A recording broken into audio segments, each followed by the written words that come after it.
seconds or so for me to get all the platforms up, as we often do, considering we are on both YouTube and TikTok. We're going to be talking about the weekend review. This is the conclusion of Trump's first week. So he's been in office, what, starting Monday? So 5 days. 5 days. What a busy 5 days it's been. So give me about 90 seconds, maybe a little bit less. I got the five playing in the background, so let me turn that down. But yeah, this is his first week under his belt. Certainly would like to hear from you folks in regards to, how you think he done, and we're going to review. I mean, he's done a lot. If there's one thing give Trump credit for, he's done a lot in 1 week. Man, this has been one hell of a week. He's been he's been on TV every day and multiple times in one day. Like today, he went to North Carolina. Was it? Is it North? Yeah, North Carolina.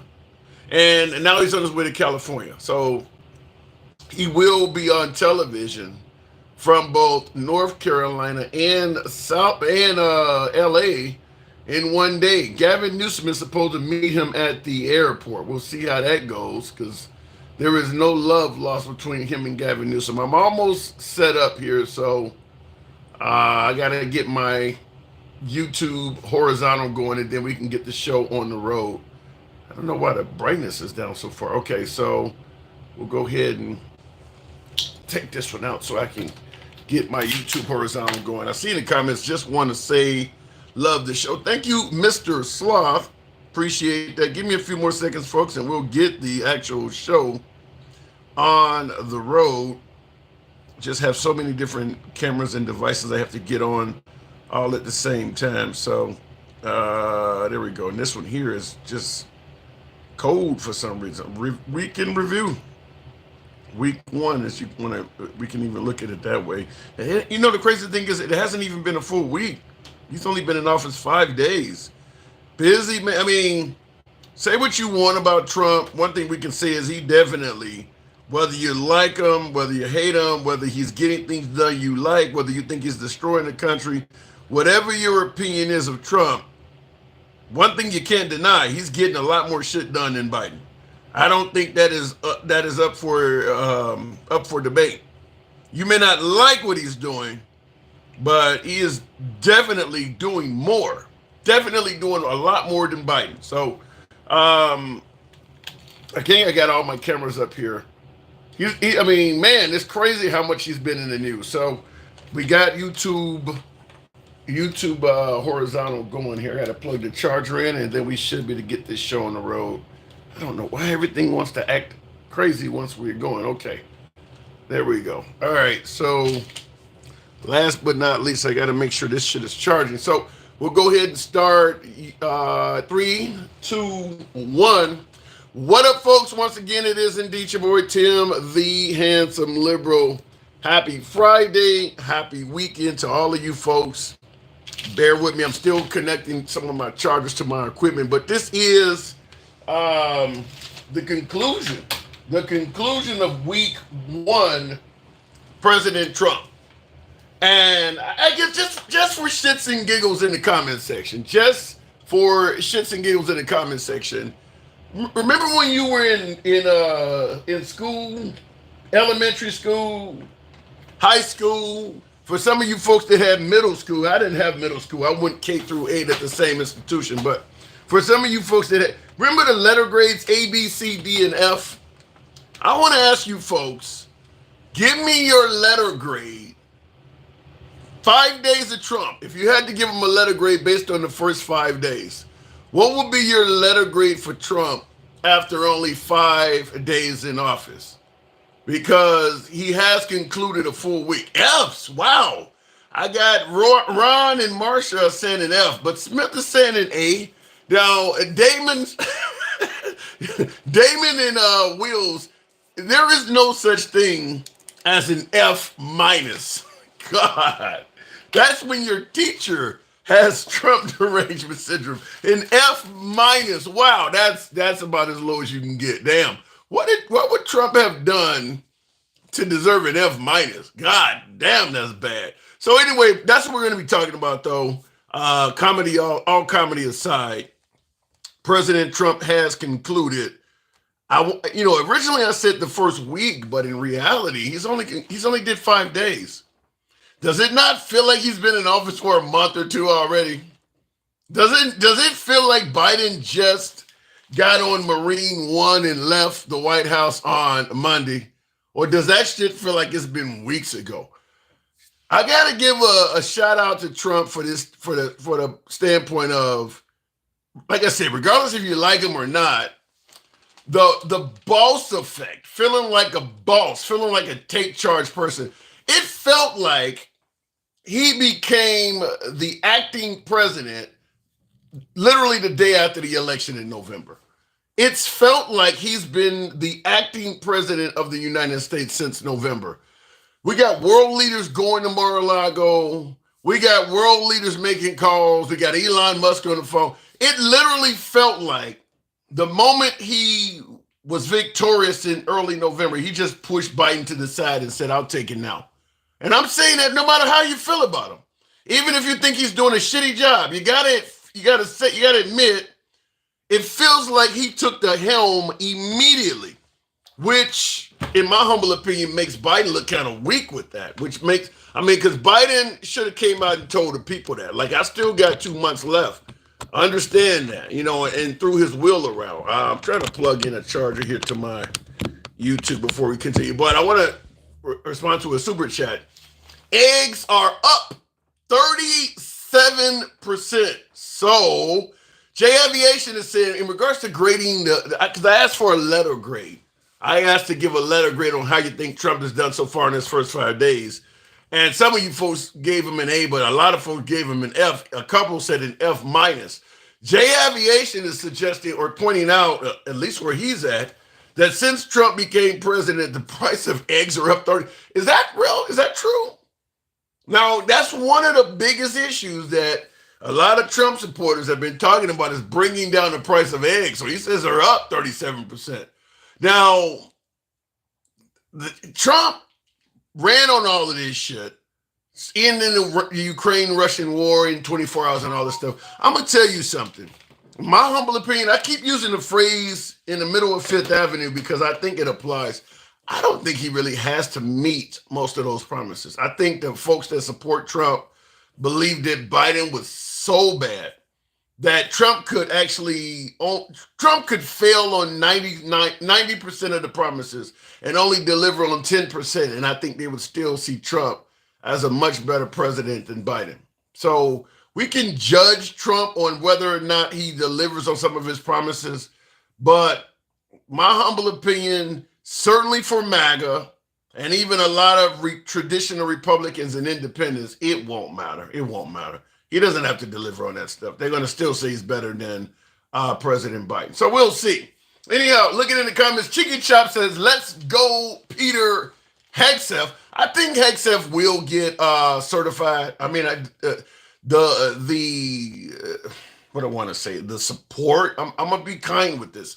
The support for President Trump is so strong, he could appoint me with no military service at all, and I think I would get at least 40% of the Senate.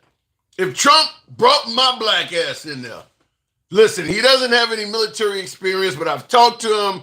He's a good guy. He has the best heart, one of the best hearts around. You know how he talks, how he bloviates, and 40% of the Senate is voting for my ass. His support is that strong. I'm going to get at least 40% of the Senate, probably 40% of both houses. I don't know who the hell this guy is. I don't know if Trump is out of his mind, but I trust Trump. 40% I got. And then it's just up to Trump to make a phone call, maybe a few threats, have Elon Musk holler at him and tell him he's going to primary their ass. And before you know it, boom, the handsome liberal appointed to be over the military. I really believe Trump has that kind of power. So looking in the comments, though, you are so wrong, says Leanie Rubin. I hope so.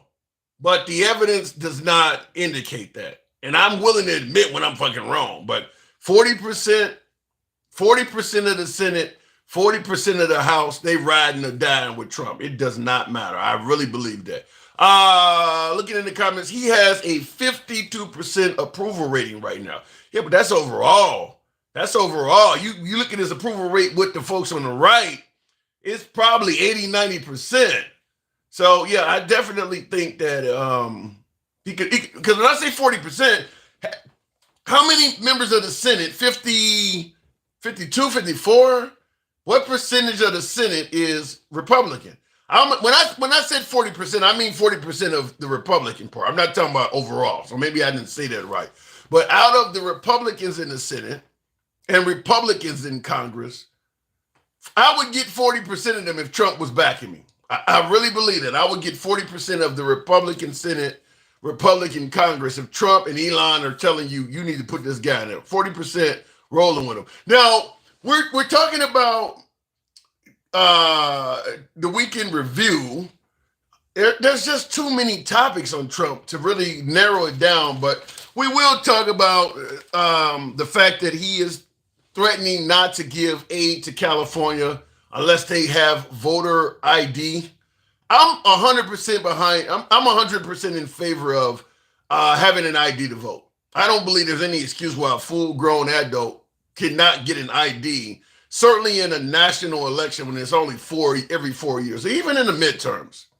I mean, how much does it cost to get a state ID? It's ridiculous to have a full-grown adult say, I can't get an ID. If you can legally vote, if you cannot afford to get an ID, then voting should be the least of your damn worries. So I don't believe that, I don't believe there's a major issue with requiring an ID to vote. However, and I'm 100% behind requiring an ID to vote. I'm 100% behind it. But I don't believe this is something that should be coming up after a major fire or multiple fires have burned people's houses to the ground. There's no election. There is no national election for at least almost 2 years now until the midterms. There's plenty of time to do this. This is not the time to be trying to finagle and get what you want in regards to something that has nothing to do with the actual disaster. This has now once FEMA or whoever helps these folks out, and I'll go to the box after this, but once they help these folks out, there's all sorts of things you can deny California going forward. But right now, while people on the ground are suffering, this is not the time to make demands in regards to something that has nothing to do with the actual catastrophe. It's just putting, you want to talk about putting pork in bills? Remember the whole border bill and the Ukraine money shouldn't have been, this should not be in what Trump is talking. Helping out American citizens that are struggling, voter ID should not be in that right now.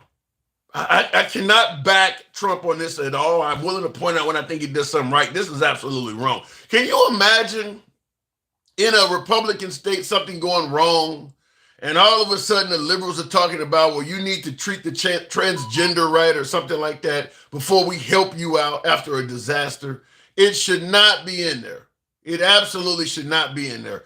It just makes it look like what Double Luck is saying. He doesn't care about Americans. It kind of makes it look that way. I mean, because there's a lot of people in California that have lost their houses and shit that didn't even vote for Gavin Newsom or the liberals. Why the hell should they pay a price and have their aid delayed because you're pissed off or you got beef with Newsom? That's wrong. Also, real quick before we go to the box, in addition to no aid, he's talking about getting rid of FEMA, suggesting that the states should be able to cover their own disasters. Wait till Mississippi get a load of that. They ain't gonna be able to cover shit. If a hurricane goes through the Gulf of America, or we have another Hurricane Katrina, or Alabama gets hit, they can't cover that. They can't cover that. They'll quickly find out this whole state's protecting themselves is bullshit. The poor states are down there. So I don't think that's gonna go, but he's talking about getting rid of FEMA. Last one, the leader of the Oath Keepers. Now, for you folks, some of you folks may be aware that the leader of the Proud Boys and the leader of the Oath Keepers were both arrested in regards to January 6th. If I'm correct, one received 18 years in prison, the other got 22. I don't know which one got which, but 18 years for one, 22 years for the other one. Trump has pardoned them both. They are both free and out of prison. Here's the catch, though. regardless of what you think about the sentences, maybe you think it was a witch hunt, you think they should have got out, whatever the case may be, over sentence, whatever you want to throw in there. Lauren Boebert, Congresswoman Lauren Boebert, invited them to a paid tour back to the Capitol building. So she's going to fly them, get them back out to D.C. and let them get a free tour of the Capitol building. The Capitol building has banned the leader of the Oath Keepers from being allowed on the premises. I think it should be obvious why they did that, but they banned the leader of the Oath Keepers from being on the premises under the guise that a judge has to approve it. Trump administration has already released a statement that they're not liking that. They want the Oath Keepers leader to have access to the Capitol building. You cannot make this up, folks. Back in the blue. Wow. You cannot make it up. Pro police. Can you imagine being a Capitol police officer that will undoubtedly be stationed at the Capitol building watching people that literally beat the shit out of you folks being invited back to the Capitol as if they're heroes? But treated better than you. Treated better than you. We've covered what has happened to those folks, suggesting that what they went through was wrong. We've covered in detail the welfare of the January 6th protesters and what people think was done wrong to them. We've covered that more extensively than the actual cops that got their asses beat. And now they're going to get a paid tour back to the Capitol building. You can't make it up. So I'm going to talk to some of you folks in the comments. I don't have an answer for that. Takesha Bowie, good evening. Welcome to the program. How would you feel if you were at Capitol Police Station and watching that? You know what, handsome liberal? I've never been this tired in the first week of a new administration in all my life. Yeah. All this foolishness going on. It's really heartbreaking. I don't understand how a person's heart can be so dark that they making all these unempathetic, uncompassionate executive orders, and you let out your posse, and then you publicly announcing you taking Secret Service from people that you know got targets on them, and you know them fools that you got out would do anything for you. Yeah. And they already threatening them people. So you see, I don't want to talk about how great and how strong Donald Trump looked. I want to talk about how low down the things that he's doing on his retribution tour is going. Give me some examples. John Bolton. Yeah. I heard Pompeo and Dr. Fauci, yeah. Dr. Fauci, Secret Service protection removed. Yeah. Why? If you know these people are under a threat, why would you take their Secret Service? Why? Well, because you're mad. Yeah. Because you're a toddler. Because you can't stand nobody saying nothing about you without you getting pissed off. You around here made a whole tweet about a bishop because she asked you to have compassion on some people. Yeah, well, come on, handsome. He didn't like that at all. Let me ask it to you this way, because in the comments, Glizzy Gladiator said, is he being wrong? Okay, you don't have a year and a half of protection. He's saying that eventually at some point you're not entitled to security protection forever. So what he's saying is it wrong? Hold on. When your children move out your house and you know somebody after them, you ain't gonna try to do what you can to keep your child safe. That's your kids. I mean, they at your house. That's your kids, though. They an adult. That's your kids, though. They at your house and they an adult. They no longer under the protection of your house, and they are an adult who can take care of themselves. So, are you suggesting he should continue giving them Secret Service protection forever? Why not? Why not him? I'm trying. Dr. Fauci ain't gonna live forever. No, he's like 80 years old plus. The man is old. Yeah. But why would you do that knowing that he still has threats on him? Well, the argument is low down. The argument is, I don't care how y'all try to pinpoint it. I don't care how y'all try to make sense of it. It's low down. He didn't do it because he want to save money. He did it to be low down. He did it for retribution. Let's call it what it is. But when you say it's time to stop laughing. It's time to stop laughing at the stuff Donald Trump do. Oh, it ain't like it's not funny. But hold on, Takesha. It ain't like I said, you don't like when I say give Trump credit, but I'm gonna give him credit for the fact that he ain't doing shit that he didn't promise. I mean, what did the guy say in the football game? Absolutely, he doing it. He doing everything he said, but lowering them prices that we need. What the eggs going down at? Okay. What the gas going down at? I got my Alabama Power text me yesterday. My light bill still $282. That's the same thing it was last month, month before last, month before that. What a cut to that? Well, your light bill, most of that, your light bill, if it's $200, you ran up most of that during the Biden administration. In fact, you might have ran it all up. He said day one. Yeah, but when you get your light bill, that's for last month. Because he's supposed to wave a magic wand. He the big boss in charge. They were supposed to know come January, Takesha February bill need to be cut in half. Well, your February, when you get your bill that was ran up under him, then we got a conversation.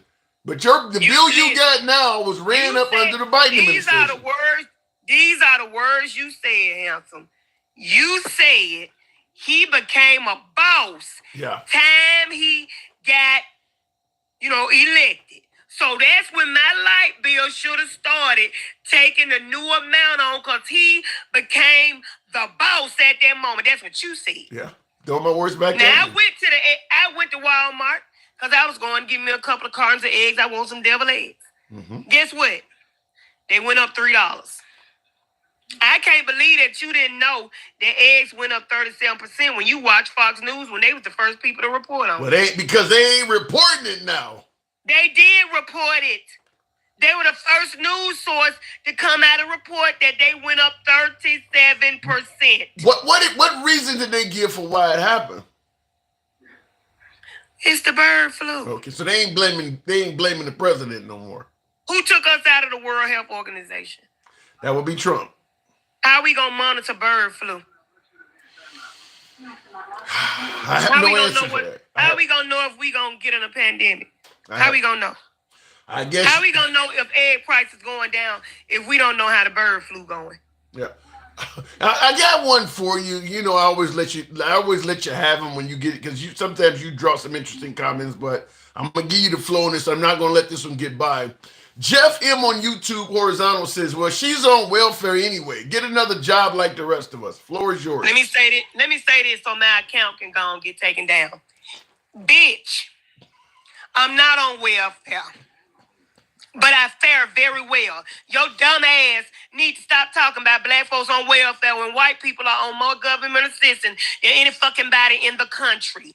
Don't ever in life suggest that I'm on fucking welfare. I probably got more in my ass than you got in your bank account. How about that? All right. I gotta listen, I play the program fair. I'm all for free speech, but if you type it in the comments. Yeah, that's his response. All right, Jeff. Now, they always drop me. Let me go before they take your live down. All right, Takesha. Appreciate you coming through. Always a pleasure. All right, so looking in the comments, I have 2 fucking jobs supporting my kids and my family. My wife and I work our asses off to provide for our family, says Michael Grant. Well, I think most Americans do. I don't listen. Obviously, my last caller was an African-American female. Why welfare came up, I have no clue. I have no clue. I'll just leave it to you folks in the audience to come up with your own conclusions, but I don't know why welfare even came up. Looking in the comments, Will G says, once again, Trump ain't shit, the opening phrase. Also says, ain't shit, ain't ish. Okay, enjoy your golden shower. Are you saying that the Trump supporters, MAGA, are going to receive a golden shower from Trump? That's pretty harsh. Looking in the comments, sorry, but life doesn't go on by feeling. That is true. That is 100% true, but that doesn't mean you're not entitled to have them. ACW says, you know why it came up. I'm not going to speculate. I'm going to leave it to the audience. Tap the screen, though. I am going to ask you guys to do that so we can help out with the algorithm, bring in more MAGA. You know, the program is always will be MAGA friendly. I don't block, ban, or censor anyone. Nevertheless, MAGA are my preferred guests. We go left of Bernie Sanders to I'm having dinner with Q. Everybody gets to speak. That's how free speech works, which is why I gave my last caller a chance to respond to that statement in kind. But tap the screen, get the likes up, YouTube as well. You can be critical of anyone in the comment section up to and including the host. That's how we do it here. Looking in the comments, ask Alexa, what's the difference between Democrats and Republicans, says more crew. Before I go to the next caller, Alexa, what is the difference between Democrats and Republicans? While Democrats and Republicans differ on various ideals, generally Democrats are considered liberal and support a bigger role of government in the economy, higher taxation, and social welfare programs. The Republicans, on the other hand, are considered conservative with general support for a smaller government, lesser taxation, and free market economy. By the way, I am trying to respond. Alexa, stop. I actually agree with that. I don't think she got anything wrong. Before we go to the next caller, USA, often said many times over, 1776, MAGA, I enjoy your channel. Thank you for seeing our side and making valid points. I enjoy seeing your side as well. USA. Thank you. Appreciate that. And thank you for the support. When I see 1776 written like that, I kind of remember the woman walking through the Capitol building. 1776. She had the bullhorn. Let me go back to the box.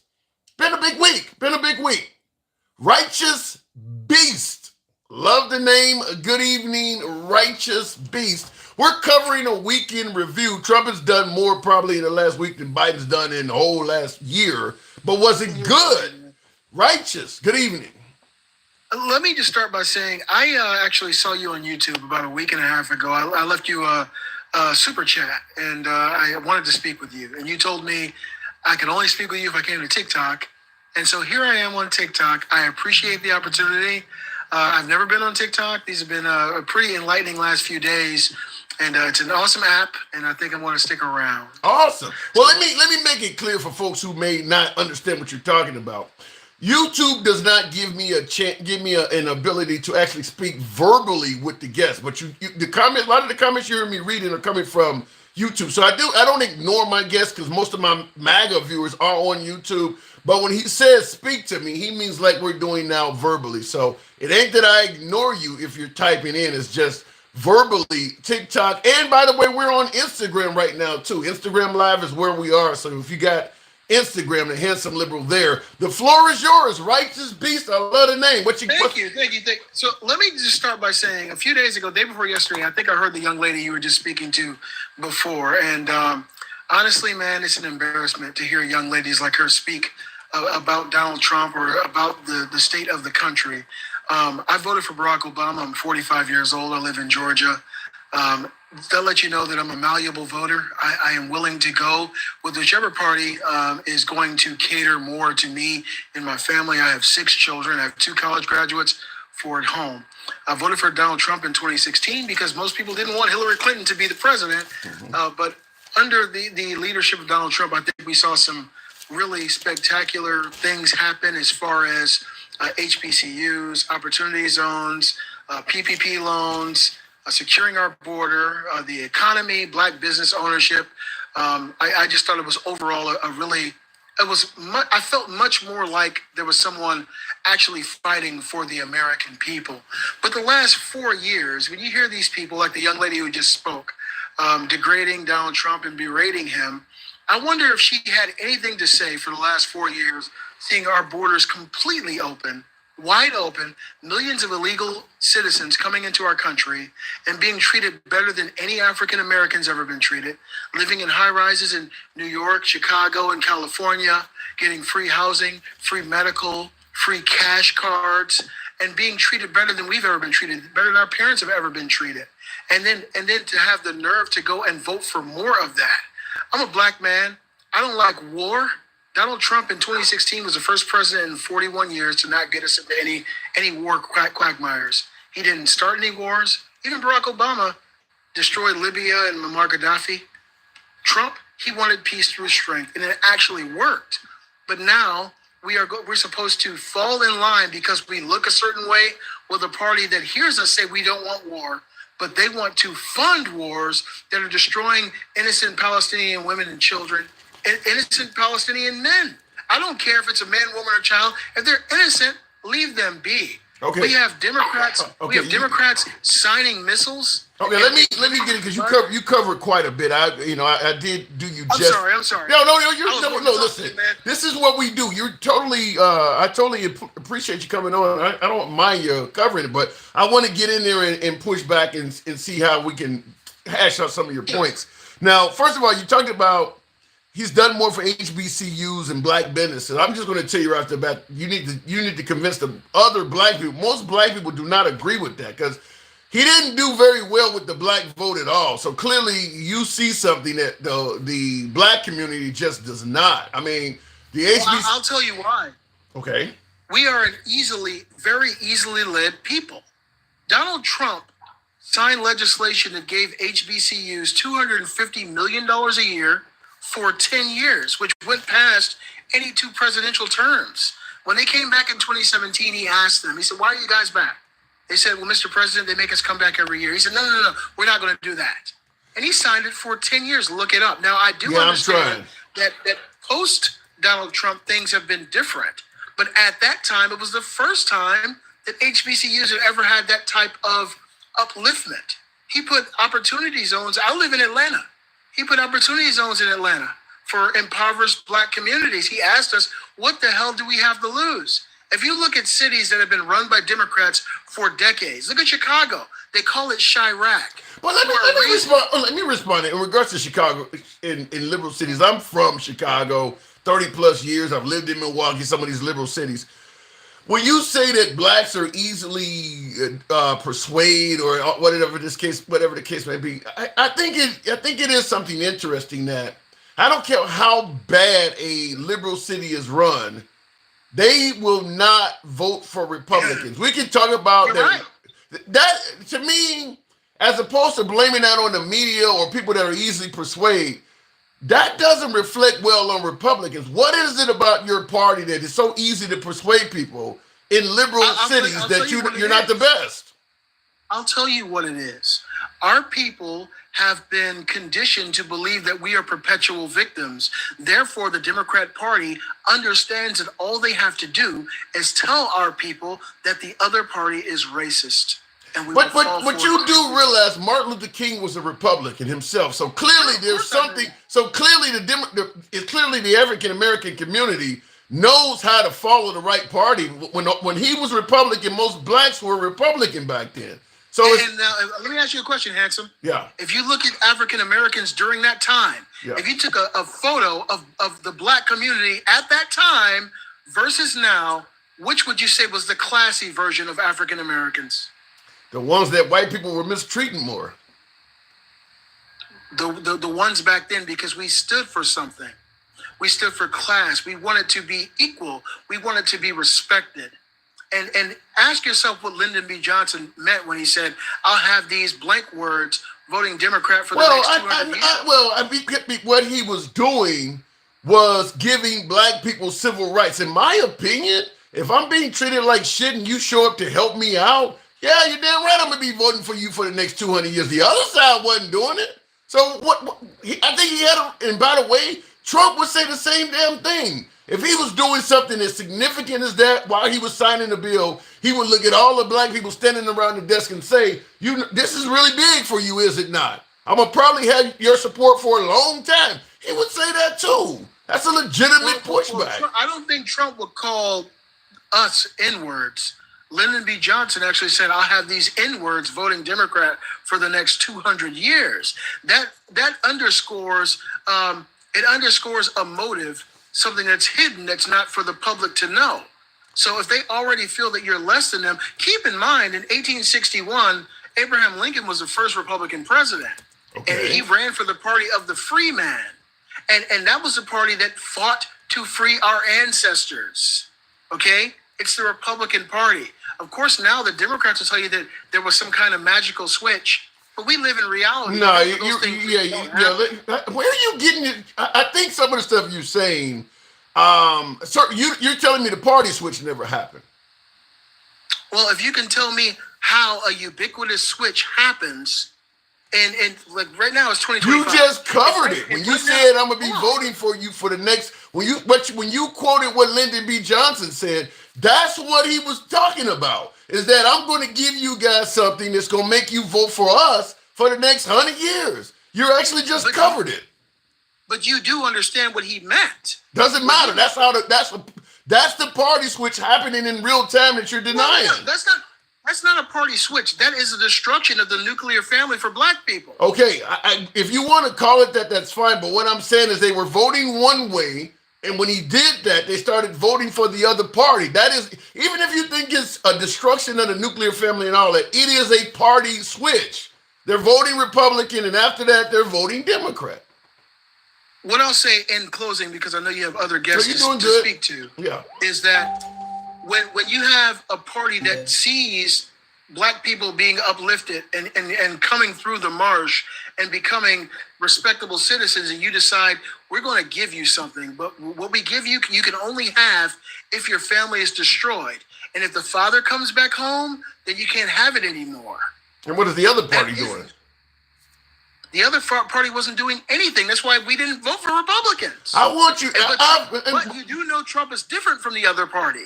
That's why everybody understands that Trump wasn't either wing of the same bird. Why do you think George Bush was sitting where he sat during the inauguration? Because they are wings. They are part of the same animal. The Mitt Romneys, the John McCain. So if you wanna say that they're part of the same animal, then people are going to point out that he put all of the billionaires in the front row. Does that mean they're all part of the same animal too? Because he gave them better seats in his own cabinet.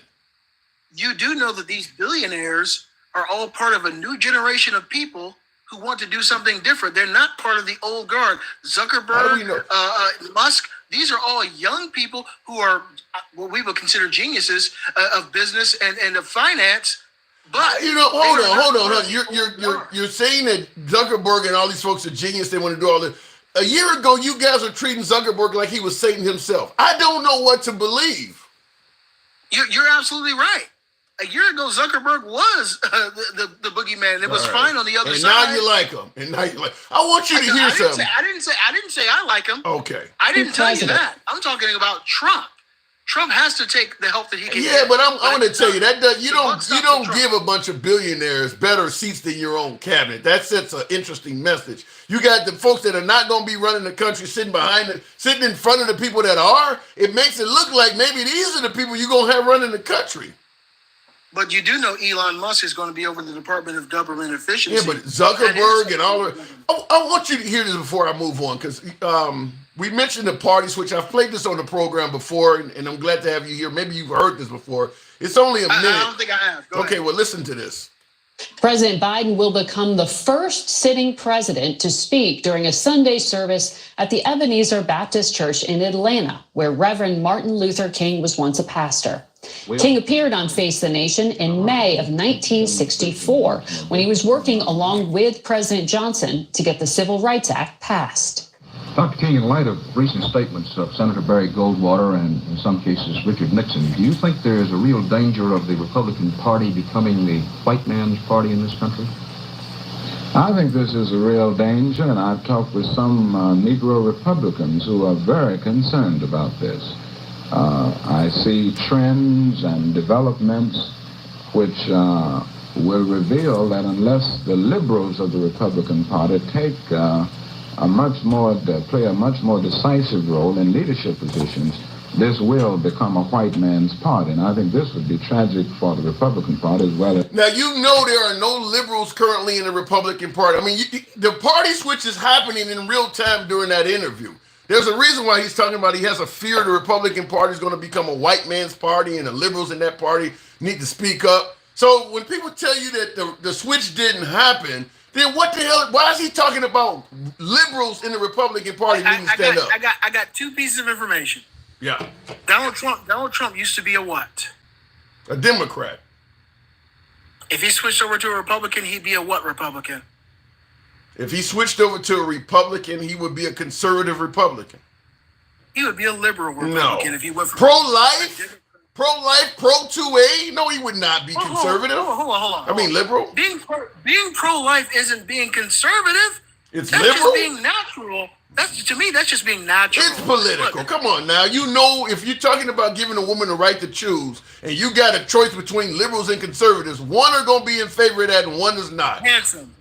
I had this debate earlier. Listen, if the right to choose only applies when the right you're fighting for is the extermination of life, it's not a choice. You're fighting for only one side. You'll never hear a person say, I'm fighting for the right to choose, but we're choosing to have life. It's only one direction. I'm simply saying when it comes to the right to choose or being pro-life, you know what side of the aisle politically that stands on. To suggest that that's not politicized is insane. You know that's politicized. I'm not saying that it hasn't been politicized. I'm saying that what used to be the norm has been politicized. Most normal people would have always agreed that protecting life is a good thing. These same liberals who will fight for the right for a woman to choose to exterminate a life are the same people who will be upset if a dog's baby loses its life. So it is politicized. I'm not here to argue what's right and wrong, because in my opinion, if you're for the death penalty, you're not pro-life. I mean, you just saying that your reason to take a life is valid and the mom's is wrong. I mean, you're still killing somebody. So I don't. You can say that's not necessarily true. I can be pro-marriage, but not pro-gay marriage. You understand? You can be pro-life, but if a person takes the life of a family member, that's going to change in your perspective. Right. So if you're pro-marriage but not pro-gay marriage, then to me it just sounds like you hate gay people. That's all I'm hearing. It's not necessarily that you may hate gay people. You might have a foundational tenet that you believe in. Some people still believe in the old law. Yeah, exactly. And that's my point. Is you're just simply saying my way of thinking is right and your way is wrong. No. Yeah, it is. You're telling a gay person my way of marriage is right, your way is wrong. You're telling a woman that wants the right to choose. When I see a person that's a criminal take a life, my belief that person should lose their life is right. The way you feel about your child is wrong. I mean, you just believe your way is right and their way is wrong. You're still taking a life. You're still getting married. You just believe in your way of doing it. No. If a person quotes the Bible and they believe in God, they're telling you what God says, not what they say. Exactly. And people who read the Bible tend to think what's in the Bible is right and what's in the Quran or other religions is wrong. Correct. And that's why we have freedom of religion. Exactly. So that's what we're talking about. You believe your way is right and other people's way is wrong. I'll just say this in closing. There's no creation without a creator. And I believe that our creator is the divine creator of our Bible, and that we've moved very far away from him, and we need to get back to him. I appreciate the opportunity, brother. God bless you. Keep doing your thing, and you'll see me making live soon. We'll have a lot of fun. Invite me on. I'll certainly come through. Thank you for coming through, man. Appreciate it. Thank you. All right, moving on with the program. And as I say, folks, we're all about free speech here. We don't have to agree on the damn thing. Me and my last caller were certainly sparring back and forth. He's always invited back to the program. Doors always open. Looking in the comments, I agree, Neptune. Y'all poor motherfuckers are done. Who's done? The guy wants small government for him, but big government for everyone else. Yeah, I think that everybody says they're for small government until they can get the government to do something they want them to do. Like, for instance, refusing to give people FEMA funds unless they have voter ID. That's using big government to do that. Or, the whole pro-life, pro-choice. I'm pretty sure the right would have no problem with big government interfering with that. So people tell you they're for small government, but if big government will do their bidding, they're totally okay with that. Continuing on with the program, though, tap the screen. 20,000, can we get it? About a minute of good taps from you folks would get me where I'm talking about. Get the likes up on TikTok. Before we continue on with the next caller, I do want to respond in kind to a super chat that I believe I missed. Will G says, if MAGA lost their savings on Trump, memes he got a little Bitcoin or whatever that cryptocurrency. If MAGA lost their savings on Trump's meme coin, it's a golden shower. A reporter asked Trump about that very thing and called making a few billion peanuts. He didn't want to admit how much money he's made since he's already been in office. But now my last caller said these billionaires are going to do what's right by America. Possible. I can't say they are not because we haven't. The jury's still out. Zuckerberg and Bezos and Musk, they might actually do a lot great for America. I can't speak on it because it hasn't happened yet. Red Alma Akuma King, appreciate the support. Thank you. But there's no denying that all of those folks have made a lot of money since Trump got elected. Bezos, Musk, Zuckerberg, Trump, they're making a killing. I don't know how beneficial financially they'll be to us. A lot of us perceive, well, the economy is going to get better or whatever, tax on tips, overtime, but they're making insane money. They're making insane money since Trump got elected. Jay Aviation says, pardon Diddy, make freak-offs great again. Well, the freak-offs is not the only thing Diddy was doing. I mean, he's beating women and, I mean, for the most part, holding women in bondage and captivity. That's not cool. I mean, he did a lot more than, I mean, look, there are ways to, if you want to get into lifestyle, what they call it, upside down pineapple for some of you folks who know what I'm talking about, there are ways to have legalized freak-offs. His wasn't legal, and it doesn't sound like it was consensual. Will G, but before I continue, I mean, I guess now that we pardoned the January 6th protesters, I guess pardoning Diddy wouldn't be that bad. I mean, they're beating the hell out of cops and stunning them and threatening to take their guns and take the life of the vice president. I guess you could pardon Diddy under that circumstance. Will G says, the caller, my last caller ain't shit. Damn. He was an African American, Will. He was a black man. That was a black man I was talking to. So obviously black folks have different opinions. I mean, he was a black guy. I did not know that until he told me. He said the caller ain't shit. Very ignorant. Little does he know that black Republicans back then were progressive, fighting for freedom and equal rights. 100% true, which is why I kind of pushed back when he said Trump, if he was a Democrat, he would be a progressive, or a liberal. That did make sense. But that is true because Republicans tend to, conservatives, I won't say Republicans because it's the conservative versus liberal argument, not really Republican versus Democrat. The conservatives tend to favor a traditional America, like what the founding fathers intended. The liberals tend to favor progressing, evolution, evolving, constantly pushing the Constitution, the limits, adding amendments, making changes. That's what the liberals tend to do, which is why you've had stuff like civil rights, and you've had stuff like gay marriage, and now they're fighting for trans rights and all. That's progressive shit. The traditionalists don't want that. They want the country the way the founding fathers intended. That's why you hear traditionalists or conservatives always talking about the Constitution. The liberals don't talk about that as much because they want that document to evolve. The conservatives be talking about stuff like the Second Amendment and all, stuff going back to the traditional area, which should make it clear freeing slaves was not traditional. That was evolution. That is progressive movement, which is why the Republicans back during the emancipation, when they were abolishing slavery, they were called progressives because they were doing something that obviously the founding fathers never intended. Founding fathers never intended for blacks to be free. I'm currently reading O'Reilly, of all people. His book, Confronting the Presidents, talks about that. Bullshit. These are the same Republicans that believe in trickle-down economics. Well, we know that. I think we all know the Republican Party favors trickle-down versus trickle-up. Going back to the box, Trump 2025 says he's already in, so I don't know what that means unless you meant to type project 2025. The Constitution was supposed to be rewritten every 20 years, says Andy. Yeah, well, they sure didn't do that. Continue on with the program. Faceless American. Good evening. Welcome to the program. Trump in review. The weekend review is what we're doing here.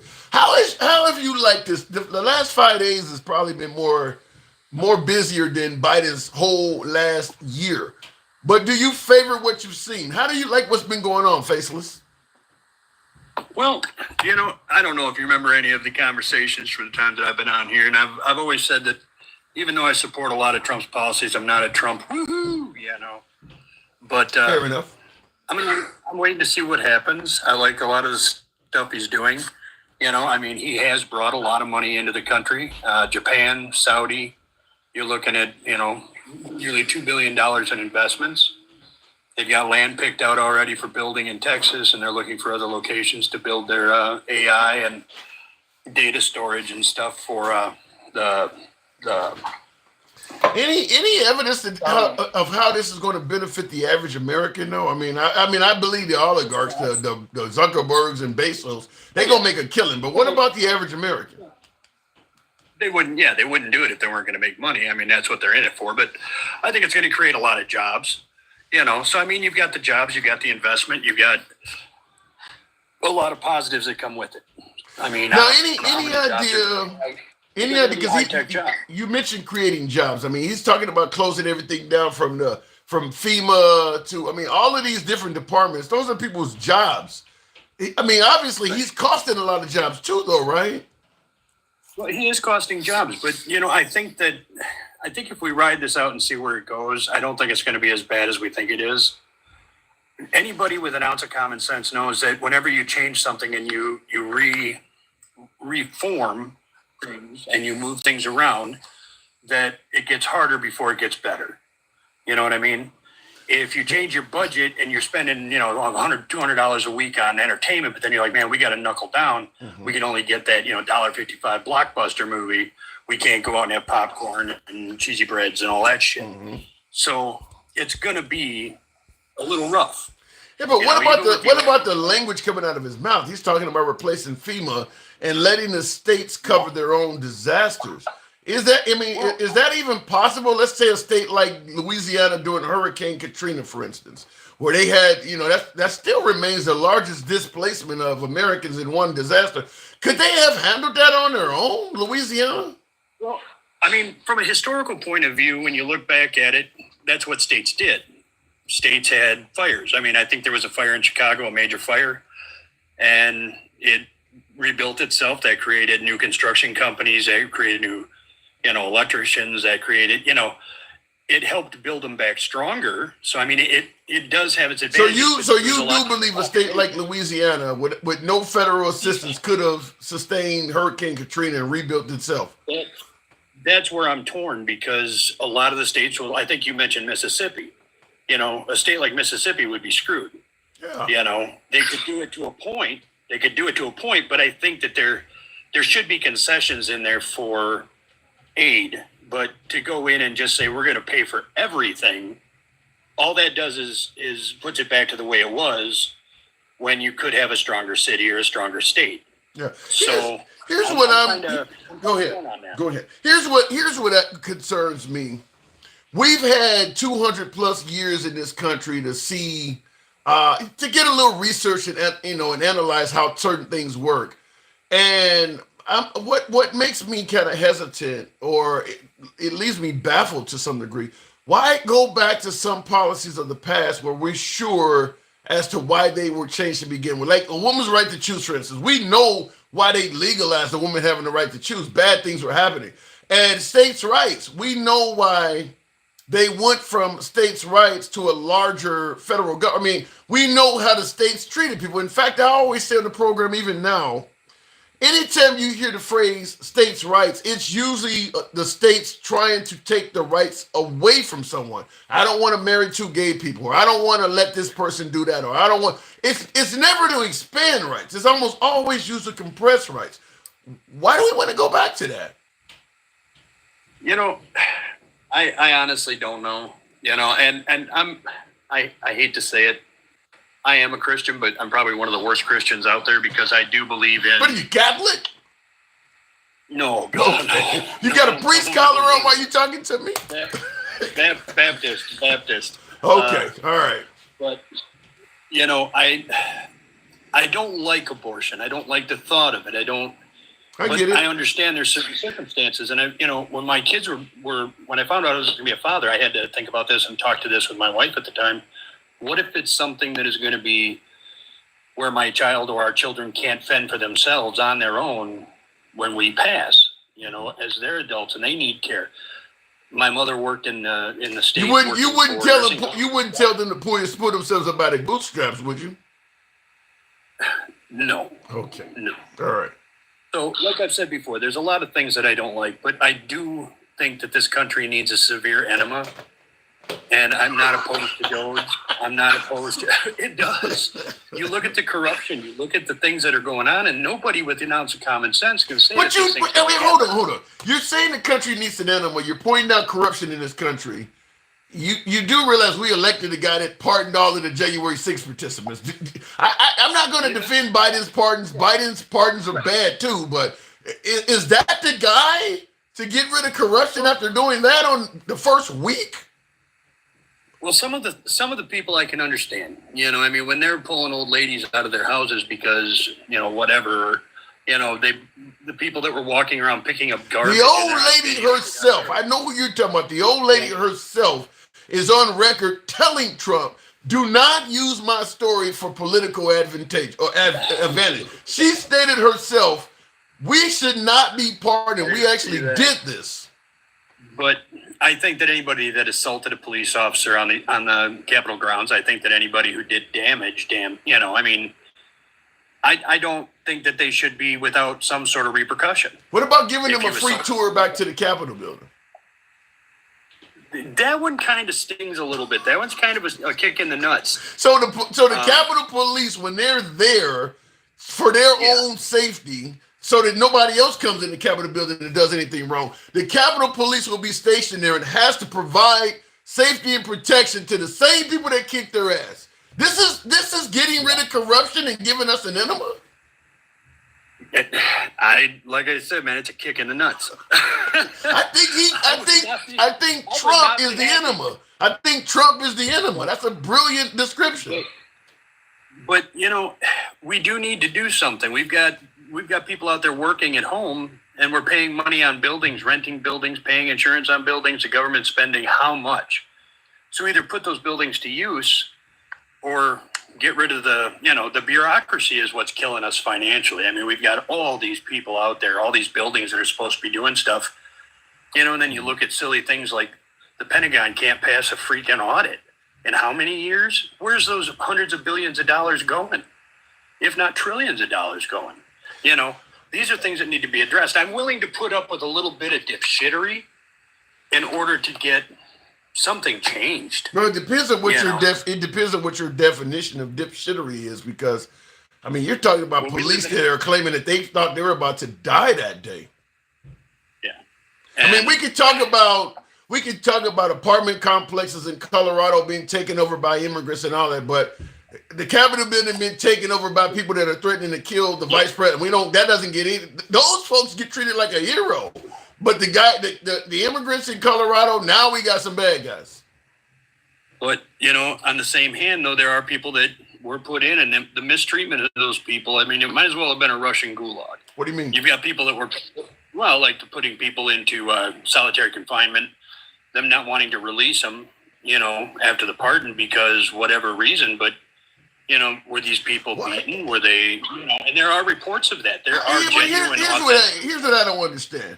If I went out, because people often bring up the Black Lives Matter protests as well. If I went out and tried to take the lives of a few cops, people who are higher up in society, maybe a couple federal officers, or maybe the chief of staff to the local mayor or something, everybody would assume everybody would understand why the government is heavy-handed on me, or why I got a heavier sentence than if I took out you or a regular American, or why I'm in solitary confinement. Because all of a sudden they go after the vice president. People expect him to be treated like somebody that robbed the CVS of some groceries.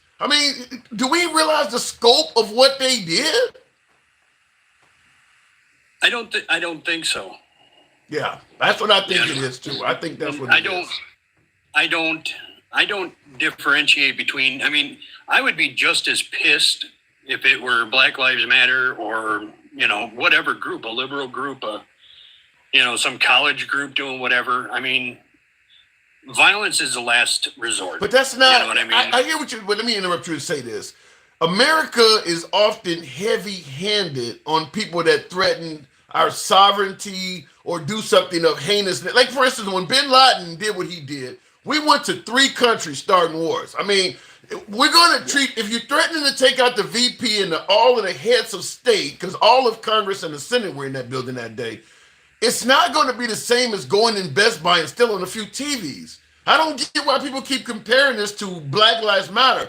100 years from now, some old man or some historian bringing up the Summer of Love will be completely irrelevant. But what happened at the Capitol building, that'll still be getting talked about. So I don't understand why people even comparing those two things. You just struck on something right there. Everybody on either side has to have something to bitch about. It's gotten to the point where we wake up in the morning and we go, I'm not disagreeing with that. I'm not saying we don't all bitch about stuff. I'm saying that they're making it sound like these two things are similar. Yeah, and the level, a murder is murder. But that's not true. That is not true. You know damn well. I think you know, Faceless, that if you take out a cop, you're going to get treated differently than if you take my life. There is a difference between that. It's not the same.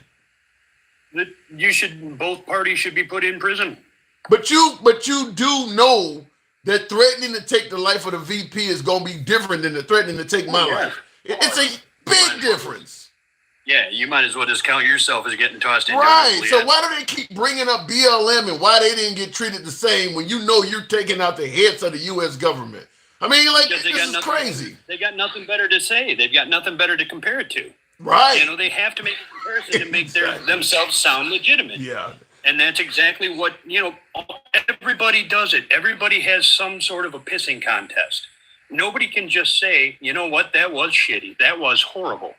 They always have to say, but if it was this, then, it would be different. If it was me, if it was, well, you get that because, I'm a white guy, so of course I get everything I want, but you blah, blah, blah. Yeah. And I will also add something else when they say, why weren't the BLM protesters prosecuted the same way?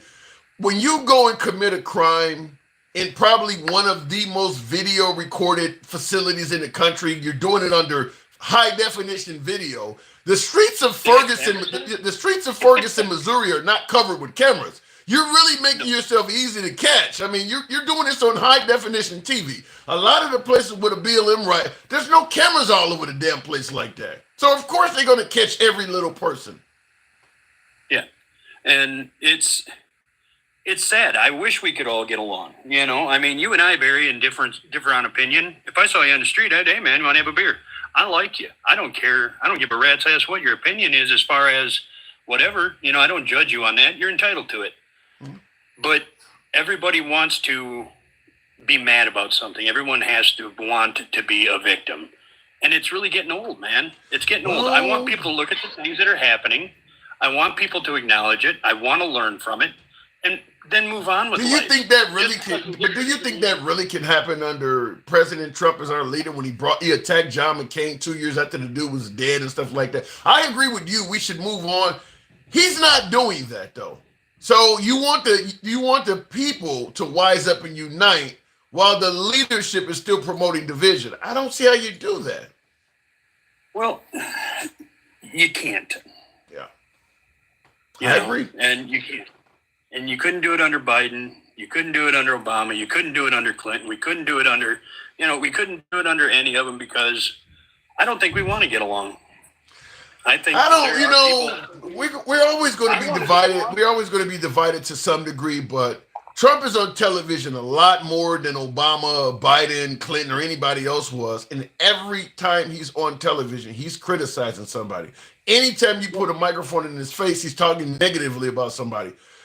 You can compare him to Obama and all of it, but I mean, the level of insults and attacks on the other side from Trump is probably more than Obama, Biden, and Hillary Clinton combined because he talks a lot more. It's a wrestling match, man. It's like the World Wrestling Federation. Is that a thing anymore? I don't know, but maybe I'm aging myself. Well, he's out there wrestling by himself, though. If you counted how many times Biden insulted Trump, and you count how many times Trump insulted Biden, I mean, you'd have to use a square root number or you'd have to use an exponent to even make it make sense. I mean, it's just because Trump is in front of the camera a lot more. He is pretty prolific with it. Yeah. But yeah, it's like I said, man, it's one of those things. He's doing some of the things that I want to see done for the country, as far as I want to see us have jobs. I want to see us be safe. I want us to have secure borders. I don't want us to fight about religion. I don't want us to fight about, what gender you are, what bathroom you use. In the middle of a Muslim ban, in the middle of a transgender ban, you're not going to get it. I got to move it on, but yeah, you said you don't want us to fight about religion in what, he's banned the ability to transition. He's banning Muslims. You're not going to get that. I got to go, though. I appreciate you coming through. All right. Thank you. As always, man, it's a pleasure. Stay Absolutely. handsome. Same. Thank you, man. Thank you. Appreciate that. Moving on with the program, though. Think about all the people that gave him crap, says Garden Goddess. I mentioned that earlier. Somebody else said the same thing. When you look at how many people Trump is attacking, well, look what they did to him. I mean, they tried to lock him up. They tried to take his life. I would be mad, too, is what a lot of folks said. Can you imagine?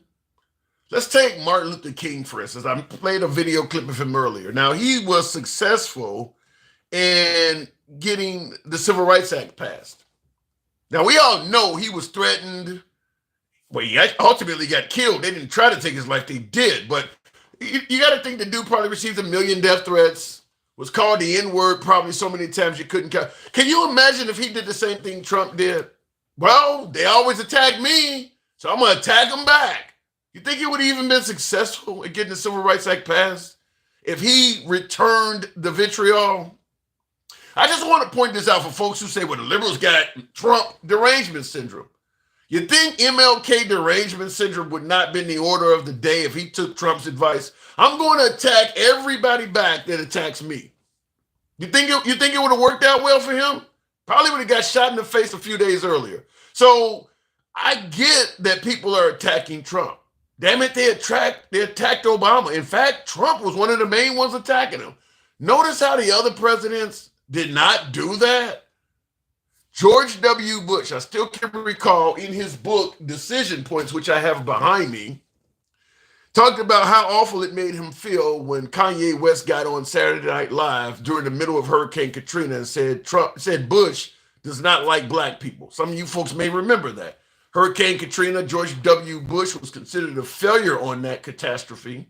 Kanye West got on television and said George Bush does not like black people. That's a pretty strong insult. Pretty much saying he's a racist. Notice George W. Bush did not attack him back. So I don't know why there's this sort of extra room for Trump. Well, Trump should attack them all back. No, you can't complain about why so many people dislike him or why folks have derangement syndrome if you're encouraging him to get in fights like that. Whatever happened to just, as MLK said, turn the other cheek? Whatever happened to that? Anyhow, looking in the comments, as somebody says, they look at him now, though, says LOL. Damien, I'll tell you this, though. I don't know. What do you think? You think history will judge Trump more favorably than Bush? I don't know. The jury's still out on it. I definitely think Trump would have been judged more harshly if he had not got reelected. But let's see what happens. Let's see if he does some things for the country that are great. But his first 4 years are probably stained by January 6th and his claim that the election was stolen. So let's see, but I don't know about that one. I don't know. Looking in the comments, best dresser in the White House. Who was that? Let me go back to the box, continue on with the program. Andy, good evening. Welcome to the program, Andy. Dwight Handsome or Panama? What are you talking about there, Dencal? Andy, good evening. Hello. Hey. I'm just trying to figure out how Trump became a victim, because Trump started out razzing Obama about being an American. Yeah. And so Trump just got the same thing back that he gave out, but all of a sudden he's a victim. If you don't want to face trial, don't commit crime. I got an analogy, or I want to say analogy, but here's the way I look at it. You know how some people their child cannot do wrong. You know, even some of these gangbangers at the funeral. My kid was a good one, but knowing he was out in the street being a killer. I call that not my kid syndrome. Yeah, not my kid. I believe that MAGA gives Trump that same type of courtesy. Like, my kid can't do no wrong. That's why when you say, well, how did he become a victim? It's like the mom at the funeral. My son didn't do no wrong. I really think that in the middle of Fifth Avenue shows that Trump realized a lot of people believe he can't do no wrong. For him to say something like that. So that's probably what you're dealing with. Well, I don't know. A bunch of people in Alabama about to feel like they're victims to Trump's new FEMA plan. Because Alabama can't afford to clean up those tornadoes and hurricanes. Matter of fact, Trump cost us millions the time he drew the hurricane on the thing with the Sharpie because they started evacuation process. I do remember that. So how does he get reelected? If he's as troublesome as some folks are saying, how does he win so convincingly? I keep hearing his voters say he's not going to do that, and now he's doing it. They're shocked. And I'm like, we told you. Well, we told you. Well, here, my opinion. Keisha, go ahead. I saw Keisha Blue, and I hadn't seen her forever. I loved Keisha. Like, she is my heart. Okay, but you can bring her up. I'd rather hear her talk to me. No, Takesha Bowie, we talked earlier. And I see in the comments, Mr. Splackerville says, shot in the face 2 days earlier, Tim, you on it. Well, I'm just simply saying, if Martin Luther King did what Trump did. Wait, who did that? It was a Republican. A Republican took that shot. It wasn't a Democrat. That boy on the roof was a registered Republican. Y'all need to quit blaming that shit on Democrats. You talking about the person that struck Trump in the ear? Yeah, he was Republican. Yeah. Well, you know something, I said this when that was happening, when Trump was blaming those assassination attempts on the Democrats and said they're trying to take his life. I'm like, you realize you got a whole lot of Republicans that don't like you too. I mean, Robert Mueller's a Republican. I mean, Comey was a Republican. Pompeo, the guy he just took away his Secret Service protection, Bolton. You got a lot of Republicans that would probably want you to get hit too. It ain't all. You can't just assume somebody taking your life as a Democrat at this point. You don't piss off a lot of people. Republicans want them to hurt Democrats, but they don't want them to hurt them. So when Alabama hears we're going to take away your FEMA money, they're like, well, damn. Because they thought that was just going to happen to California. I'm living for this. I'm just telling you. I don't know. I mean, Trump you got to give him a chance. He might actually do some good. And I see Takesha said, I love you too, but he might actually do some good. Is it possible that maybe it'll work out? What good is he going to do when he's up there trying to get rid of an amendment to the Constitution by executive order? Like, you cannot get rid of birthright citizenship by a strike of a pen. You can't. Well, I mean, we have changed amendments in the past. Some people believe that you should not automatically be entitled to citizenship if you're not here legally, if you have a kid that's not here legally. Well, hey, by that same token, we can get rid of Tommy Tuberville as Alabama senator because he don't live here. I'm just saying. Those are white people. You can't do it to white people. But no, there's some people who believe. Some people believe that, yeah, you can't just come across the border and pop out a kid and expect that kid to have citizenship. Did I lose you, Andy? How many kids Elon got here? I'm trying to figure that out. Elon is an infinite wealth. You can't buy your way into a country. Ain't nobody gonna kick Elon's kids out. I mean, in fact is, I don't care. What about all those H-1B visa holders he wants? I mean, why are we kicking them out if we're bringing them in?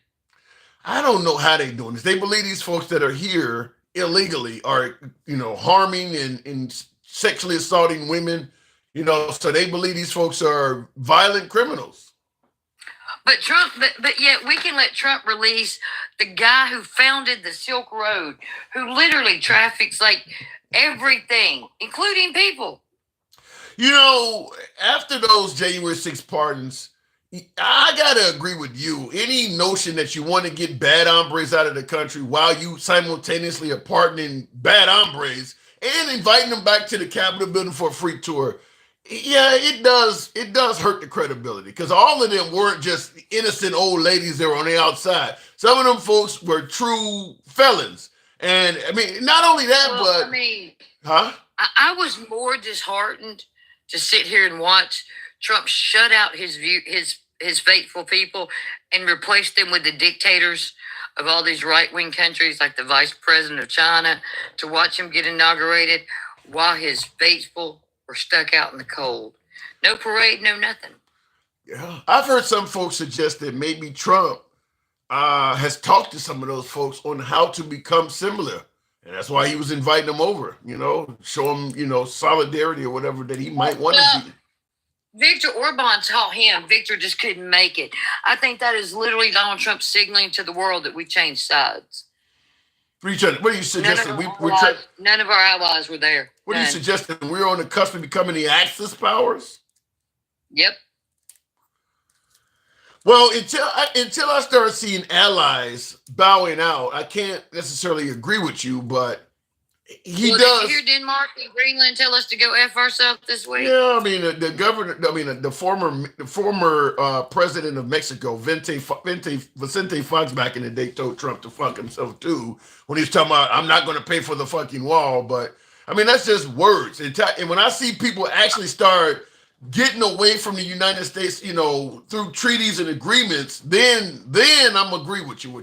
They're just waiting for Donald Trump to break the treaty and go after one of our allied nations so that they can kick us out of NATO, which is what he wanted anyway, and that'll put us squarely in the position I said we were heading for anyway. Yeah, if even if he goes after Canada, Canada, it'll be on.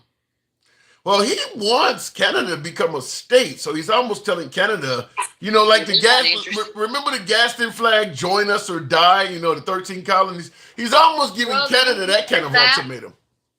We always talk about how bad our army is, right? How big and bad and tough we are, but literally, we don't go anywhere without our allies. And how have we done the last few? Did we have a clear win? Wait, say that again? I don't think so. I think that our troops are depleted from that long, drawn-out thing in Afghanistan. I think that the shit Trump's doing right now, by taking the woke people out of the military, is going to deplete it even more. And then he thinks they're going to be military ready. No. I think that any of our allies that may be concerned with some of the stuff that Trump is doing are also, to some degree, sitting back and chilling. Because you got to remind yourself, regardless of how it looks, he supposedly only has 4 years. Now, I know there's already a Tennessee congressman talking about, a bill to give Trump a third term. There's already one Republican talking about doing that. But right now, he only has 4 years. So some of these folks are like, don't rush to judgment. He sounds like a true cowboy, but he's out in 4 years. He's out in 4 years. You'll make it 4 years. I think the reason why the Heritage Foundation created the word Trumpism is to do away with Trump. Let's be honest. He is not their ideal person for that job. J.D. Vance is the ideal person for that job. Yeah, but Trump has the actual backing that J.D. Vance would never be able to dream of. Does he? Yeah. For how long? For how long making these decisions, getting rid of FEMA for the states until Alabama's about to have tornado season. Let's see how long that lasts. I'll tell you something, though. Even if Trump... Let's see how long Tommy Tuberville keeps that good favor, too, because Alabama's a fickle bitch. Look, we sent Doug Jones to Donald Trump. So don't think that you can't convince Alabamians to flip if they feel like they're being wrong. They're not going to flip to the liberals. You're not going to get Alabama to go blue. Well, how did Doug Jones get up there? I'm talking about at the state level, though. That state, you're not going to get a blue governor or blue. That's a senator. We had a blue governor in 2003. What are you talking about? In this day and age, these divisive times, Alabama has been blue in this century. I mean, anything is possible. I don't see it, though. No, because Alabama's some hateful people. You don't live here. You don't know. They are fickle as hell. It don't matter if you were on their side, if they feel like you screwed them. Look at what they did to Roy Moore. They will do that to Donald Trump if he hangs them out to dry and don't send no money down here. I'm telling you. I see Will G says they are looking for excuses to villainize brown people. I happen to be a little bit. Tommy Tuberville, there was already a rumor, and what Donald Trump said scared me. Because Tommy Tuberville, there was already a rumor when we had that mass pew in Birmingham that he wanted to unleash the guard. Yeah, on the inner city. Didn't Trump? Did he do that? Well, didn't he? Well, I haven't heard. I haven't. He didn't do it officially, did he? Governor had to come out and say that she wasn't going to do that. Okay, That's all how right. that's how serious it got. So let me But ask Tommy you. Tucker also said that he wasn't going to give any more money towards FEMA because in North Carolina, like he straight up said, we're going to turn the faucet down. But let me ask you though. I get your criticism of Trump. Is it not possible though that he actually could do a lot of good for America? I mean, are you already solid in the camp that he is going to suck, or is it I possible? think he's already done so much bad in one day. I don't see how it's going to get better. Give me 3 of them. Give me 3 things you think he did that's really bad. Getting rid of DEI, which means women don't have jobs, because that is how women get hired primarily. Not only that, and the tech industry will be devoid of women, because Zuckerberg already said it needs male energy. Well, I'm going to push back and say some folks are suggesting that women are getting jobs they don't deserve to begin with. That's what they're telling you. That's why so many folks But favor who it. is the most educated in the country? Who has the highest degrees? Women. I'm just telling So you. how is it women are the ones uneducated when women have the most education? I don't but want to wait, hear that crap. That's Andy, bullshit. all these positions are not just education. I mean, like cops and I'm military. aware, but like in my husband's office, like they'll pick a man over a woman because the tech industry is just that way. It is not these men are more educated. No, it's these men don't want to work with women who will tell them they can't say certain things in the office no matter how educated those women are. Right. No. And then he's trying to repeal birthright citizenship, which you can't do by executive order. That's unconstitutional. And then he wants to go after the Civil Rights Act. Like, how much more damage do you think he can do in one day? What is he saying? Now, I heard some rumors about that. What is he saying that's wrong with the Civil Rights Act? He's getting rid of the mechanisms that would enforce it. Jesus. For what reason would he want to attack that? Well, you tell me there, Tim. So when you ask me how much good can he do when he's done that much bad in a day, no, Tim, I don't see any good coming out of this. Yeah. Well, I definitely would say this.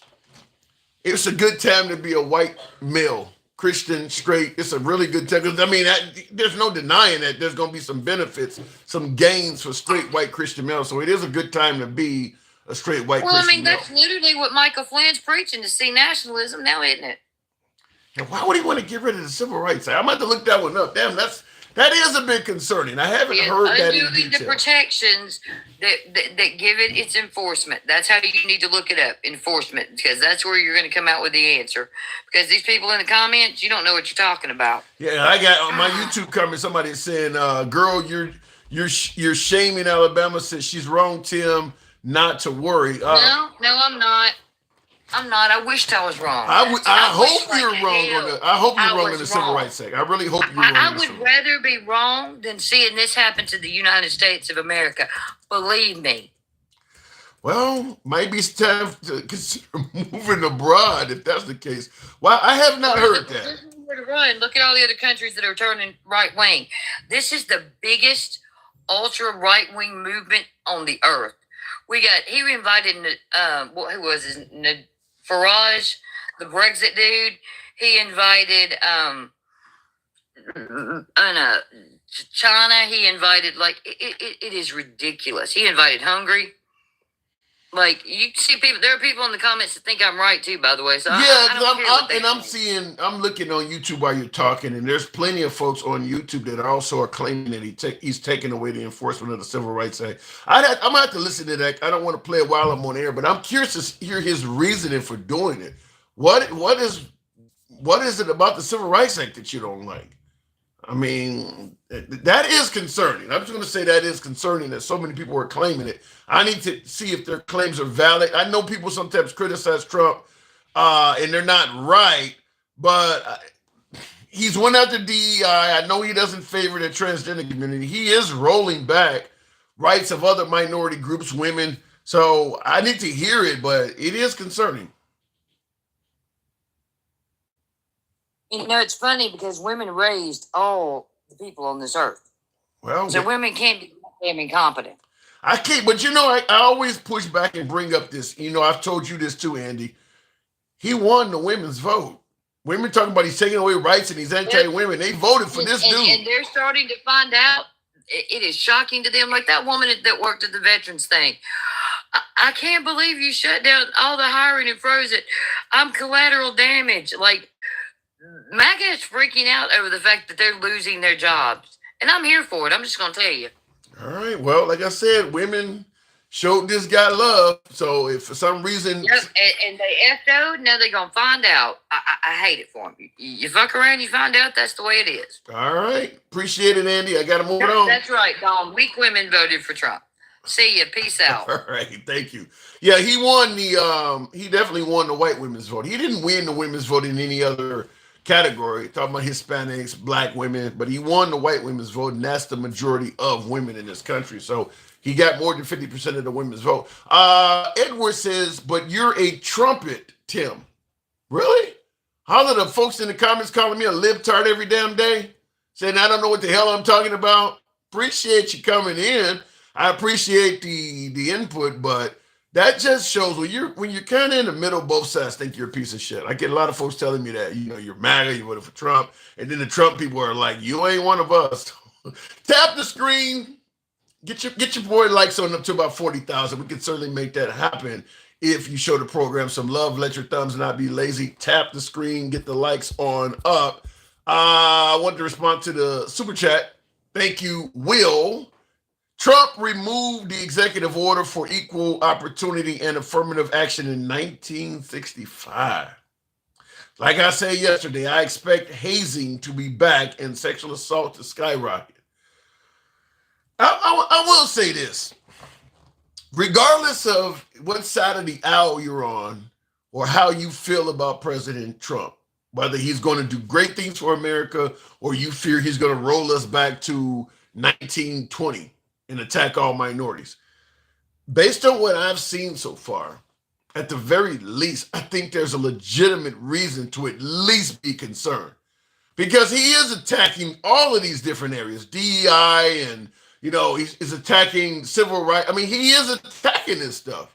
So this stuff was put in place to help marginalized communities gain a little ground.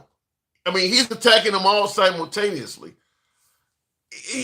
Whether or not he's going to really hurt minorities or not, the jury's still out on, we'll see. But the idea that they have no reason to be concerned at all doesn't make sense to me. You would have a reason to be concerned. People died to get these acts put in place. To have him come and roll them back at the same time with people claiming that some of his folks are doing things like, you see what Elon Musk did on stage, which was only a symbol of saying my heart goes out to you. But all of this stuff is coming from the same administration in only 5 days. It looks funny. Not to mention the whole Project 2025 that Trump swore he has nothing to do with. Yet for some reason, a lot of stuff that looks similar to what was in there is starting to come to fruition. I'm just going to say, like I said, whether or not, we don't know what he'll be because it's only been 5 days. But the idea that people have no reason to be fearful of this stuff makes no sense. He is at least leaning in that direction. So, as I said, it is right now a really good time to be a straight white Christian male. I mean, it does look like this is your time, in my opinion, at least, in my opinion. I don't know, maybe it won't be. You see a horse race, and your horse in the first quarter length is way out front, maybe your horse is going to lose. Maybe it'll be a close race. But right now, it looks like your horse is at least a length ahead of everybody else's. That's the way I look at it. We still got 3 lengths of the track left. But right now, my horse is, that horse, that horse is at least a length ahead. Look it in the comments, though. Tap the screen as I ask you folks to do, if you will. I think that is the plan. Restore order for the white, straight Christian man, says Miss Connie. We'll see. We'll see. Bruh, are you talking to yourself, says Peanut. No, I'm talking to you. Thanks, and appreciate your input. No, I'm talking to you. Black people ain't going for it. Not this time you could always be beaten into submission. I mean, fact is, African Americans only represent about 13, 14% of the population. You might get about 10, 15% of whites that sympathize with the issue.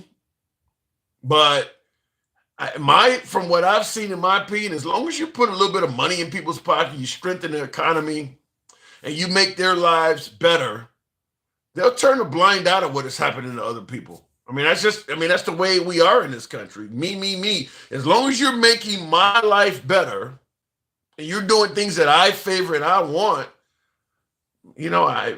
what's happening to them is happening to them. I'm not for it, but it ain't my fight. That's how because I bring up all the time, and I'll go to the box after this. During the era of slavery, it cost a lot of money to own slaves. Only 1% of Americans own slaves. Only 1% of whites own slaves. Yet it continued for hundreds of years. So it ain't that the people may not necessarily be involved in what's going on, but they may be given us an incentive to look the other way. I think it was Martin Luther King himself that said, all it takes for evil to persist is for good men to stand by and do nothing. I think you could easily make that happen. If he strengthens the economy, certainly if you get rid of DEI and some of these other programs, if you're white, naturally things are going to get better for you because now you don't have to compete with all these Negroes and Hispanics and people of color. So it's going to be a better time. Jobs are going to be more available to you. I mean, it is what it is. I think you can find plenty of people that would turn a blind eye under those conditions. Let me go back to the box, though. I mean, it is what it is. If I don't have to compete with you for a job, there's a better chance I'm going to get the job. MAGA reacts. Good evening. Welcome to the program. The Civil War, not about slavery. Yeah. Yo. I don't. MAGA, good evening. Hey, did I hear that right?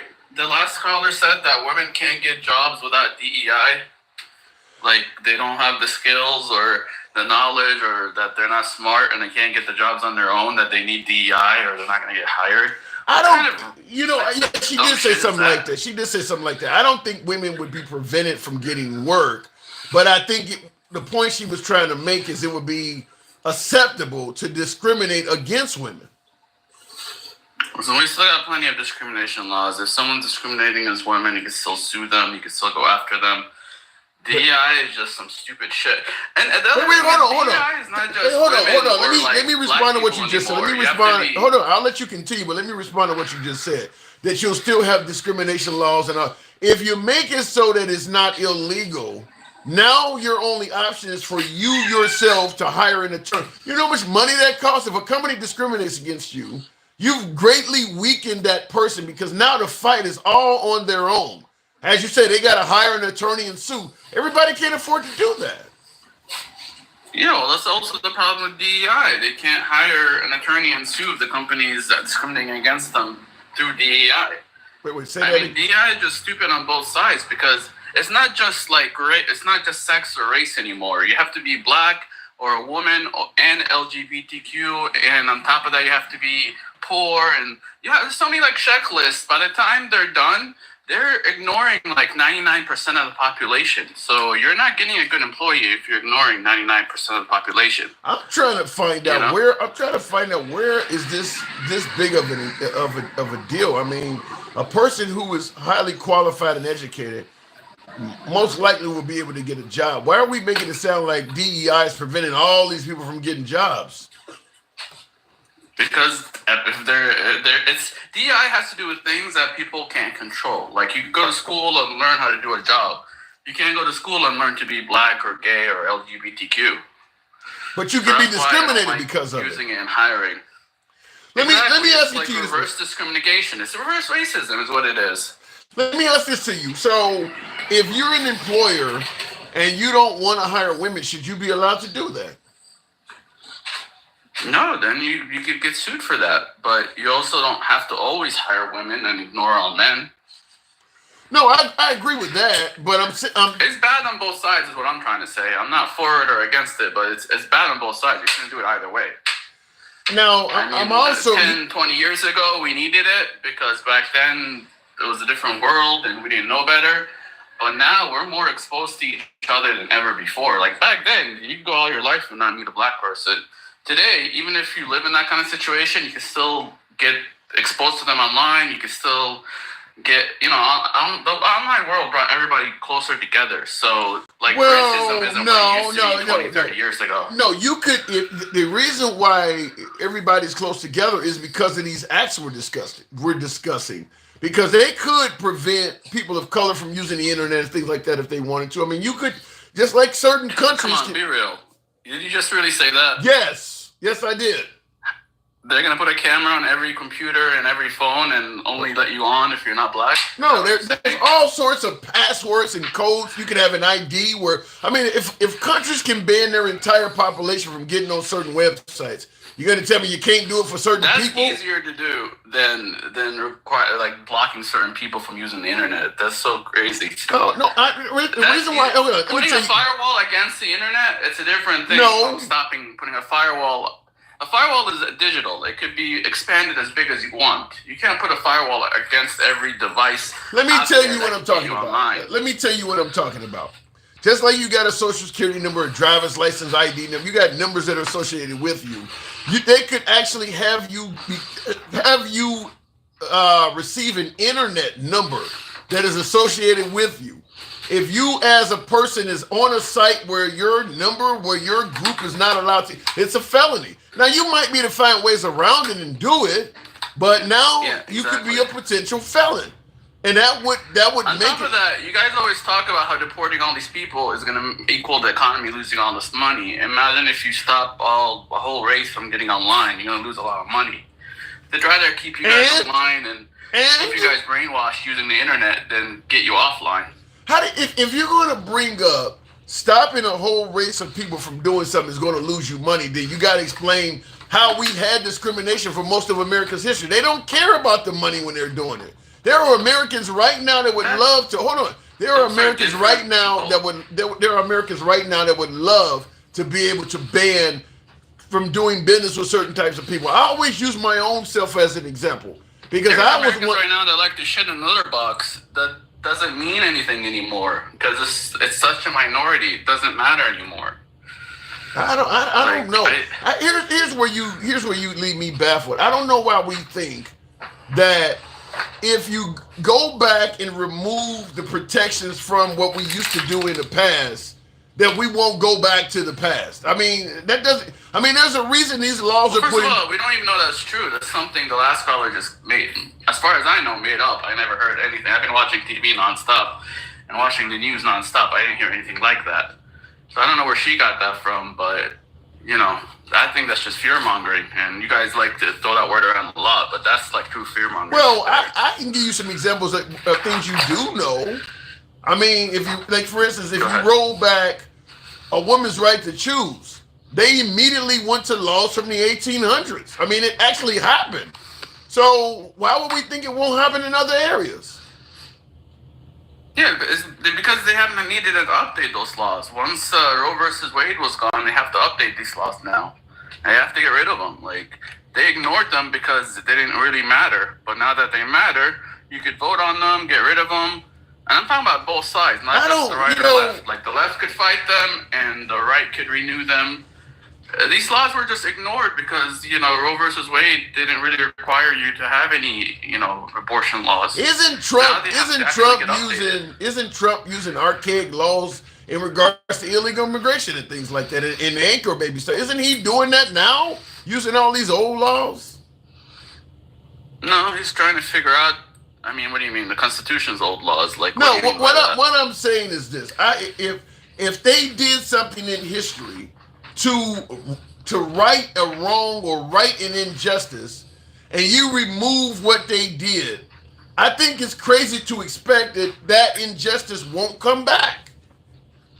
Are you pro anchor babies? Are you like the idea of anchor babies? Because I had my best friend, his father, that's what he did. He had people from like Spain and all over the world, Russia, all over. They fly in. He was their OBGYN.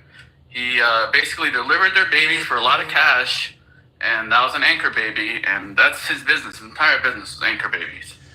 And well, even he hated it. To answer your question, am I pro anger?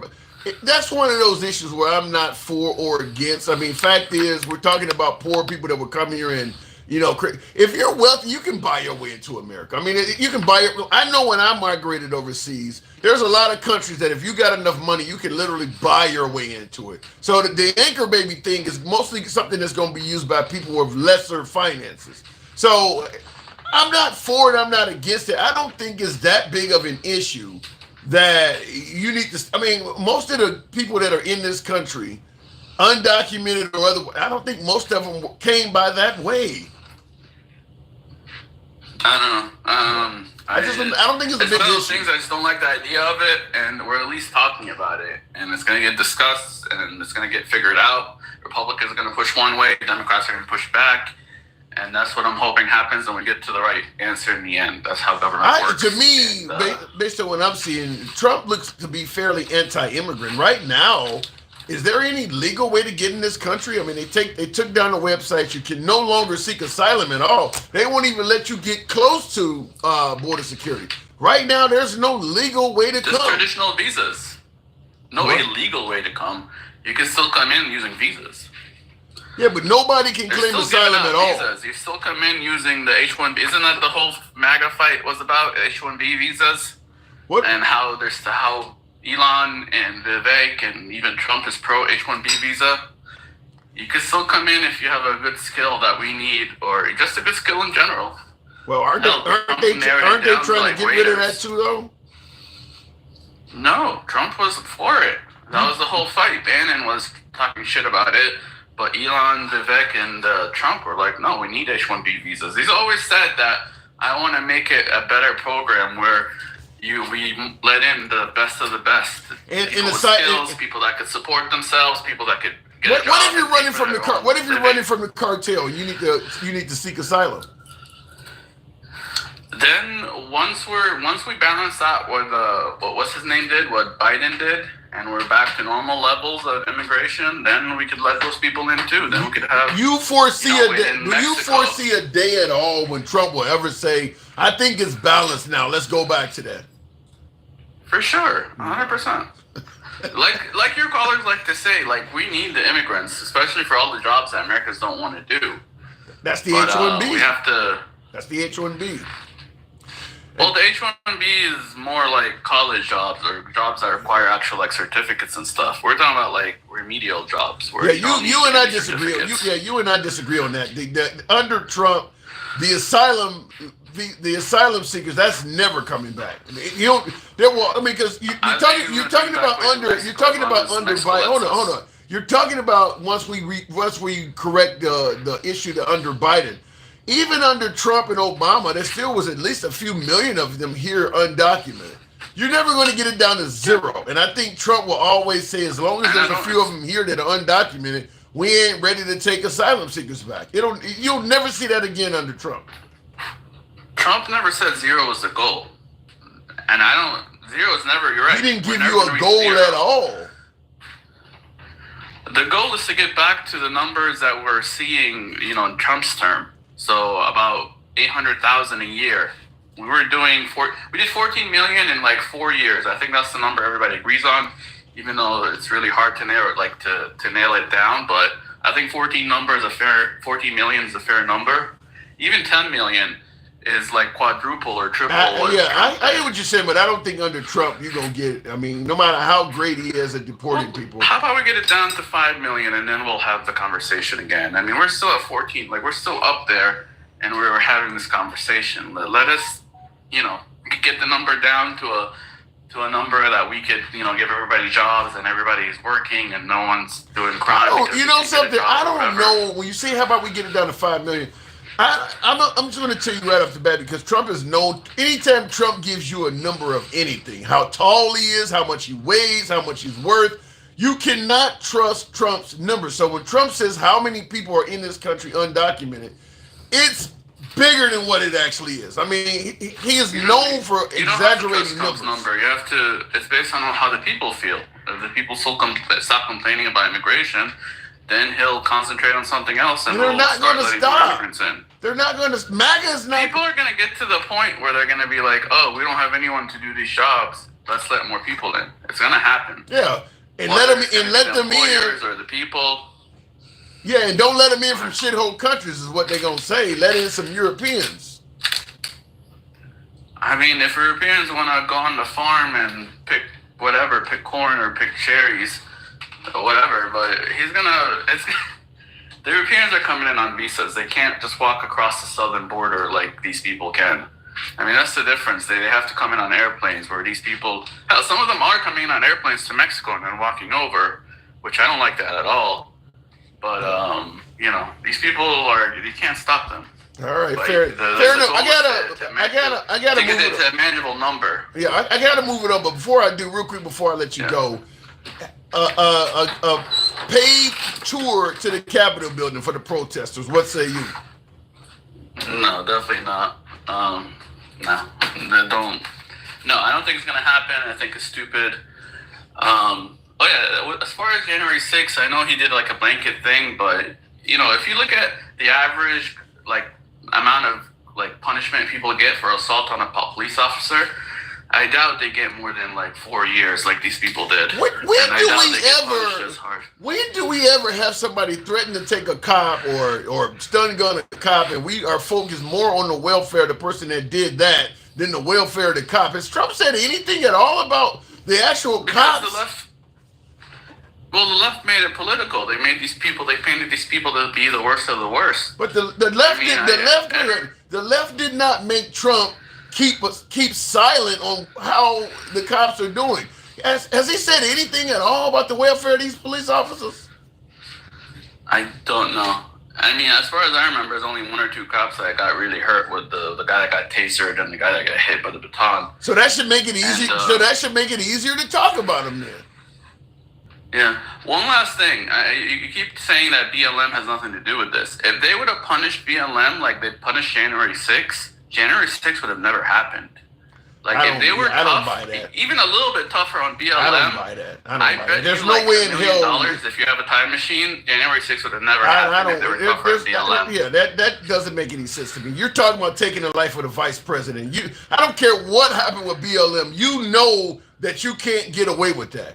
I mean, they didn't mess with BLM, so I should get the White House threatening Trump. What do you mean? Those people were right in front of the White House threatening Trump. They burned the church across the street from the White House. It doesn't matter. Trump had to go into the bunker, and just because the news doesn't talk about it doesn't mean BLM were any better. I don't think that those folks were. And I'm just talking about punishment. If they would have arrested 1,200 or 1,500 BLM rioters and all that were 1 day worth of BLM, if they took the worst day of BLM and arrested 1,500 people like they did January 6th, that doesn't make any sense. First of all, it doesn't make any sense because the BLM protesters, those are state crimes. What you're doing is federal. So you're going to go and commit a federal crime and you're complaining about why the state didn't do something? You see people riot and burn cities down and do all this shit, and they did attack federal courthouses. So they did do federal crimes too. And you see them do this for a year, and on 1 day you do it for a couple of hours. You break into the fucking Capitol to protest. And, they didn't do that. They beat up cops. So you telling me BLM didn't beat up any cops? They were throwing Molotov cocktails and rocks and fireworks at cops. What's still confusing me is... They both pepper sprayed cops. What's really confusing me is that... They were throwing bricks at cops. What's confusing me is that Trump in MAGA suggested that BLM is a terrorist outfit. And then I'm going to go out and be a terrorism now? And then the left compared January 6th to 9/11, and calling the January 6ers also terrorists. But they didn't try to be like them. They didn't try to be like them. You're making it sound like the protesters are trying to be like BLM. No, I give you the same example every time. You see your big brother get away with something all the time. You think you get away with it too, but you're not your big brother, and you get in trouble where he doesn't get in trouble. That happens to every one of us. That's what happened. BLM was sort of the big brother, or even the little brother gets away with it, and then the big brother gets screwed. BLM, let's call him the little brother. They got away with it all summer long, and and we, the big brother did it for like 4 hours, and then he was grounded for life, where the other guys got a slap in the hand. And you really believe what you're telling me? It's just normal behavior. You see someone get away with something, you believe you could do it too. Except when the January 6ers did it, they didn't get away with it, even though they didn't do anywhere near as much damage. You saw someone get away with it. Set anyone on fire, they didn't really kill anybody. You saw somebody, and they got punished way more. So I mean, what's next? You gonna imitate O.J. Simpson too? Listen, if there was like 1,000 people, if we had the purge and a bunch of people a whole day acting like O.J. Simpson, and not get punished. Yeah, if there was like 1,000 million, like thousands of O.J. Simpsons, and they're all going around killing and not getting punished, yeah, I'm gonna believe I'm gonna get away with it too. So that would make you so at the very least, then that means you're a sick individual, even though you might get away with it. If seeing somebody get away with a horrible act, and that inspires you. Let's go like this. If after O.J. Simpson, seeing him do that, I think I could at least punch my ex-wife and her boyfriend, I don't think I'm going to go to jail for punching him if OJ got away with killing them. But again, OJ, that's such an extreme part. You're trying to like kill my argument, but you know the argument works. It actually ain't that extreme. Hold on. No, it ain't that extreme. They were talking about taking the life of the VP. It ain't that extreme. But they didn't do it. They couldn't find them. They couldn't find them. Assuming the same people that chanted that actually, I don't even know if there's any evidence that the people that chanted that actually made it into the Capitol. I mean, January 6th was a big event. There's people in every corner. If those people were at the speech, they probably didn't even make it into the Capitol. Well, the good thing is now they've been offered a free tour back. I got to move it on. Paid tour back by the Republicans. I don't think if they would have found him, they would have done anything to him. Yeah. They didn't kill anybody. They didn't kill a single person. All right, they just beat one person. I would be like, okay, they just beat the shit out of some cops. They just beat the shit out of some cops. Well, any mob like that, even like a soccer mob leaving a stadium, was still going to accidentally or even on purpose beat up people in their way. I'm going to beat the hell out of the police. What you're basically saying is I'm going to beat the hell out of the cops to get in here. But if I actually find the people I'm mad at, I'm not going to do nothing to them at all.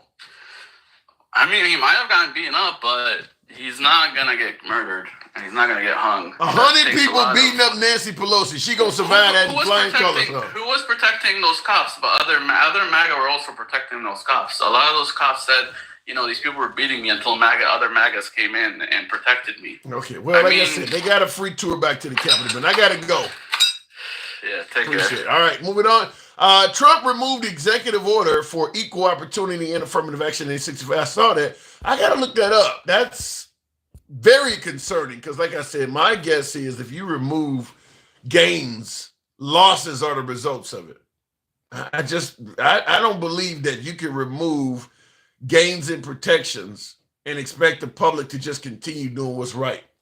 Everything that has been given to minorities or women, there are people that didn't want it to happen. They didn't. I mean, you got people that didn't even want Juneteenth, the holiday that Biden designated to honor or to recognize the day slavery ended. I did a show on Juneteenth, the year that happened. Was it 2021 or 2022? I cannot tell you how many folks was referring to it as a bullshit holiday and said it never happened. So, and that's a holiday that they could take off themselves. So you can only imagine how much resistance affirmative action or DEI, some of this other shit is at. I mean, so you're going to get rid of it, and we're to believe that nobody is going to act the way they used to act that inspired it to be put on to begin with. That doesn't make sense to me. I don't, hopefully it doesn't, but I'm a betting man. Not only would I bet that it's going to go backwards, I would be willing to maybe 3-4 times the amount of money to the better. I mean, I would, 3 or 4 to 1 odds on it that it would go back because people benefit from it. I mean, simply put, people benefit from it. I mean, if you remove these protections, the people that are in the majority now may not have to compete with them for employment. They benefit from it. So the idea that it wouldn't come back doesn't make sense. CAGA, or is that MAGA, will talk in circles to achieve nothing. Some have said that, but some said about the liberals too. But my last caller Me and MAGA Reacts always have a little sparring match anytime he comes on. Quick note. Officer Famone unable to get protection for him and family. He is no longer considered a victim, just wrong. You're talking about the cop, the Capitol Police officer, the one that did get stunned, and they were threatening to take his gun and use it on him, and he had to plead and say, I got children, to get them to stop. You're saying he is unable to get protection for him and family. He is no longer considered a victim. It's just wrong. And he has been receiving death threats. I believe that officer, that Capitol Police officer, has tried to get a order of protection because he's been receiving death threats. Oddly enough, the leader of the Oath Keepers, I talked about this at the beginning of the program, the leader of the Oath Keepers was banned from returning to the Capitol building. Now, I brought up that Congresswoman Lauren Boebert has invited the January 6th protesters back for a paid tour of the Capitol building.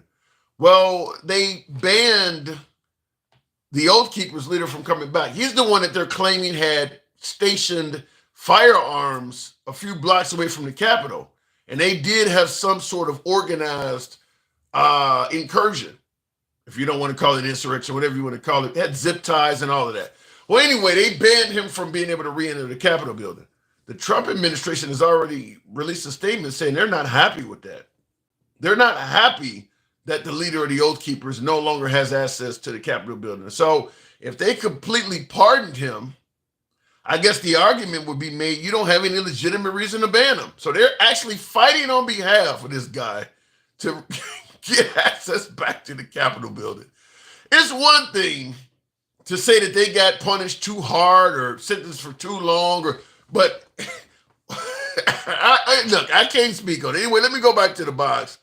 If pardoned, probably allowed in, says 51 cent. Yeah, they're trying to fight to allow him back in the Capitol building.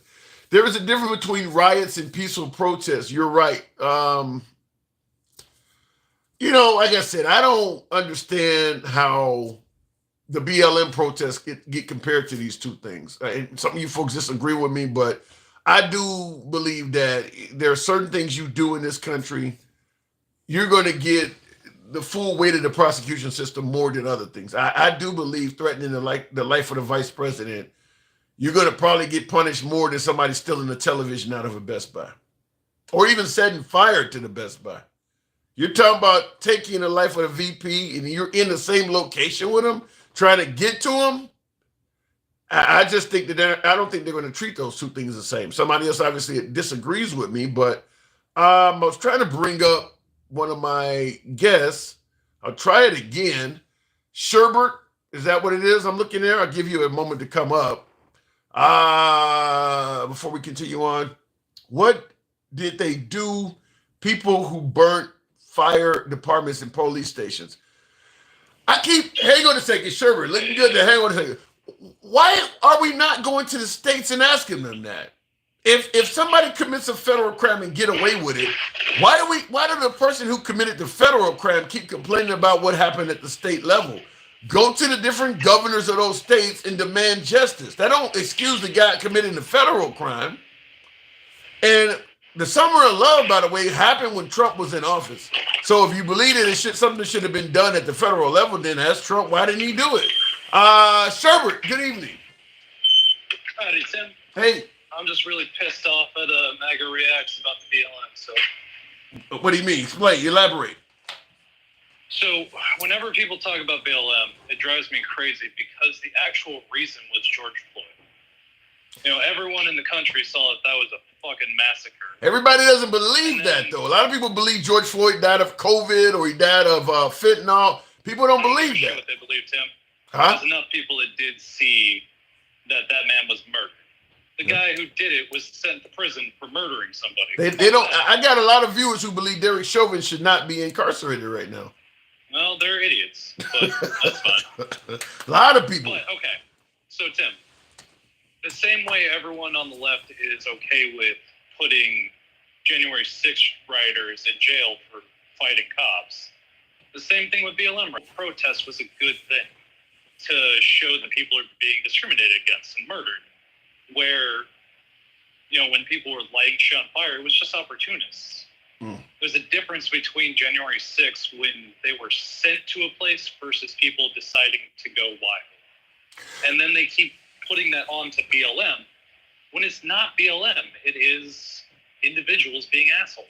That's a really good point, is that when the BLM riots happen, even though they're blaming everything on BLM, you're right. There's a, like, stealing TVs from Best Buy. There may be people that saw, look, this is a good opportunity just to get a free TV. I don't give a damn about what the police are doing. I'm not here for that. I just see a store that's the windows broken out of. I'm about to go in here and give me some free shit. But people are tagging it to BLM. That is a good point, because I believe some folks, some instigators were found in one city where they were, I think they set fire to a police car or something like that, and they turned out to be, I don't know if they were white supremacists, but they were not BLM. They were not BLM. Provocateurs. Yeah.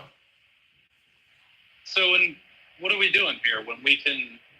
Okay, so anybody that went to the actual Ellipse rally, great.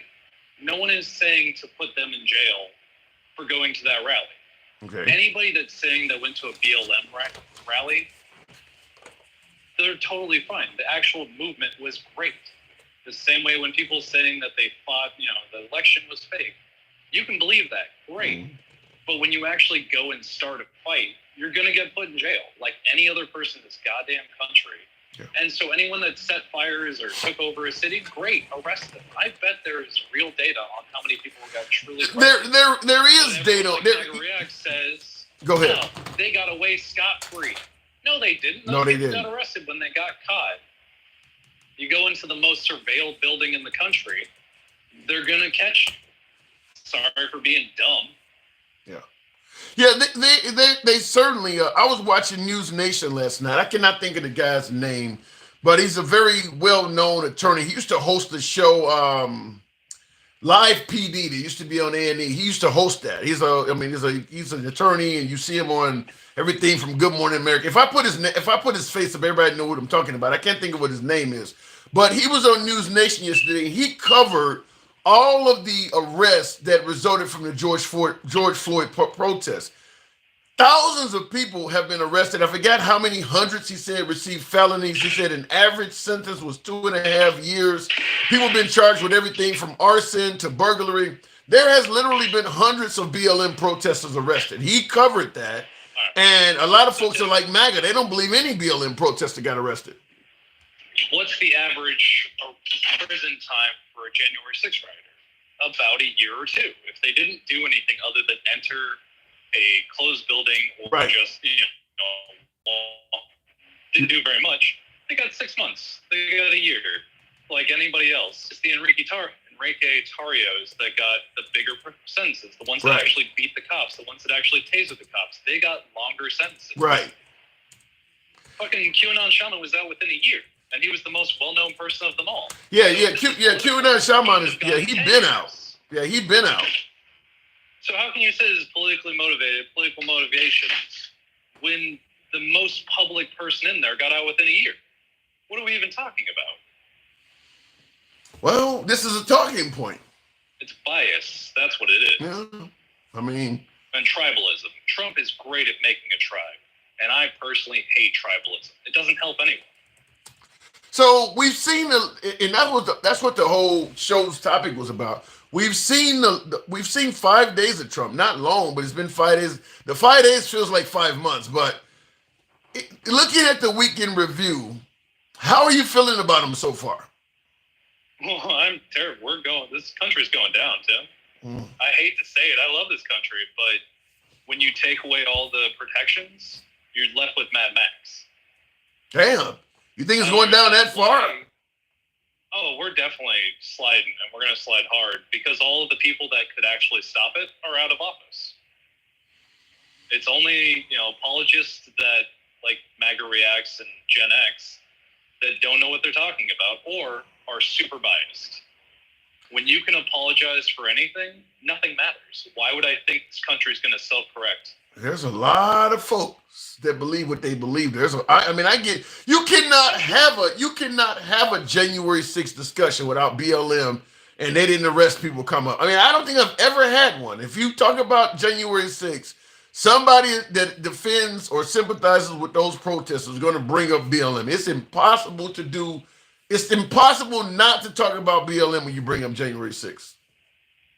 Which is silly, because they are totally different things when a major power says to come and do a thing versus literally the zeitgeist saying, hey, we're all pissed, right? This guy just got murdered and everyone's saying it's okay.